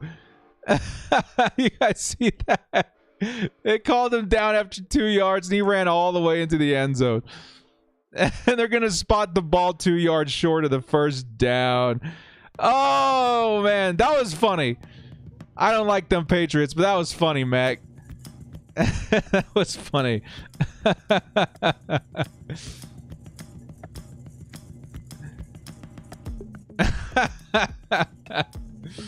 Not a Burrow fan, just like the Bengals fans who always use swagger and so reason he's better than Justin Herbert. Those aren't the fans I care to listen to anyway, right? Like, there are people that speak that nonsense just for the sake of being annoying. There's smack talk, and after being on YouTube so long, you can tell the difference. There's smack talk, and then there's just dumb talk, right? Those people carry very little weight in my mind. The smack talk, though, can be kind of fun. But yeah, no, I get what you're saying. Which is crazy because, like, when they ask me about Joe Burrow, all I tell them is like, I love watching this and that. And then they come back at me like, yeah, you know he's better than Justin Herbert, though, right? I'm like, all right, we're done. Have a nice life. Crazy. Joseph Day, Devontae Wyatt in the middle of the bowl. Yeah, that'd be crazy too. I don't know. I really want Jordan Davis so bad, though. It's so crazy because I get at our draft position, it's not like the best pick in the world, but the dude, like, legit is the next Vince Wilfork.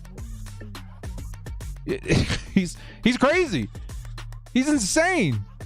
You imagine Vince Wilfork holding down the line right now? Like, holy crap, would that be good? He is so good. But at the same time, when it comes to freeing up, because I also do believe in best player available in the draft, if you address that need with Sebastian Joseph Day, who you're familiar with and who's really good in that position, big, eats up a lot of space, that's what I would prefer to do, is get Sebastian Joseph Day on this line and then free up what you do at 17 with whoever's the best player.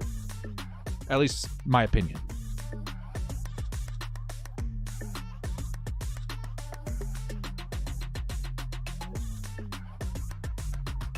Chargers haven't stopped the run since Jamal Williams. Yeah, I mean, like, that's why I'm so excited for this next season, because when was the last time we had a good offensive line? Nick Hardwick? And even that line was like, right? It was okay. Like, Hardwick was the best part of that line by far. And what they did this offseason in 2021, what they did that year was so impressive with Slater, Ibushi, who was under their radar, Filer, who was under their radar, Corey Linsley, who they paid top tier for the best guy to lead that unit. That was great. I knew it was going to be good. I didn't know it was going to be that good. And I think we can say the same thing with the run defense. When's the last time we had a good run defense? Yeah, Jamal Williams. Long time ago. I think we're about to see it again. Honestly, I watch a lot of football and read up on a lot of players, whatever. Brandon Staley's on another level. 4th and 2 for the AFC. They're looking to convert. Mack's going to get it with Najee Harris. I think that's going to do it, boys. I think that's going to close it out. I think the AFC just won the 2021 or 2022 Pro Bowl. But yeah, look for some big changes this offseason, man. Huge changes. Herbert, the next GOAT. Yeah, Herbert, this new era of quarterbacks, Herbert, Mahomes, Josh Allen, all these young guys, man, Lamar Jackson. It's so crazy that one year you just wake up and you realize the NFL is different. I think the Tom Brady retirement had a lot to do with that, and Big Ben at the same time. But yeah, this league is so much different than what I grew up with. I mean, in high school, watching Phillip Rivers, you know. It's a new era of quarterback, and I think Justin Herbert makes a good case for the best of them, which is so crazy as Chargers fans that we can gloat about that. Seau Merriman days, yeah. I'm sure. I mean, that's before my time, Junior Seau. But I'm sure, yeah, and Sean Merriman. Guys, I'm fading really quick. DJ, new number 3, yep. All right, guys, let's get a really quick look here at the box score, see how the Chargers did. Justin Herbert, 7 for 11, 98 yards, 2 touchdowns. Mahomes, 5 for 10, 53, and an interception. Every single quarterback threw an interception on both sides. Every single quarterback did. But Justin Herbert threw 2 touchdowns. Best in the AFC. As far as the Chargers, Rashawn Slater looked fantastic. Corey Linsley looked fantastic. And then we had a interception by Derwin James. Do they have that stat on here? Yeah, Derwin James got an interception right here. So the Chargers looked absolutely fantastic in the Pro Bowl. So good times, man. This is great. Thank you, everybody, for joining me today, dude. I know that Pro Bowl, not the most exciting thing in the world, but we had some Chargers in there. Justin Herbert looked great. Hey, if anything, we kind of like figured out that Justin Herbert needs a tight end, did we not? Hey, whoa, 3 receptions, him to Mark Andrews for like 70-something yards and 2 touchdowns. I'm all about that, baby. Is Njoku even good enough anymore? We don't know. Absolutely don't know. Burpees, time to wake up. I think there's only so many burpees you can do with like 4 hours of sleep over the last 48 hours, but we'll do our best. Well, guys, thank you so much, everybody, for joining me today. Keep in mind some of the free agents that you guys want to target. I think I want to do an open forum with you guys at some point, going over. I think what I want to do is finish my free agency videos to give you guys all the information to be equipped for the forum. And then if you guys want to show up and we can hash it out on a live stream, I think that sounds like a lot of fun, right? So watch for my videos in the next couple of days for offensive line running back, as well as cornerback and safety. Watch those so you have kind of the names in my mind. And you also bring up names that I don't mention. That's even better too. And then maybe very soon, maybe this weekend, we'll hold an open forum to discuss free agents and re-signings. Does that sound like a good idea? Maybe not this weekend because it's a Super Bowl, but the weekend after that. Okay, so just give some time to kind of read up and stuff on it. Because after that, we have a month before free agency hits. We've got the Combine coming up. And then, of course, we're going to be weaving in a lot of the draft stuff. But after the free agency is done, we're going to just explode with draft content. So I think it'll be a lot of fun. Yeah, we'll have a lot of live mock drafts and stuff too. So, well, guys, thank you so much for joining me. This has been The Director. I'm going to go grab a nap if I can. It's been a good one, man. Well, guys, we'll see you next time. As always, bolt up, stay frosty, and congratulations to Justin Herbert, the best quarterback in the AFC. We'll take care, guys. See you next time.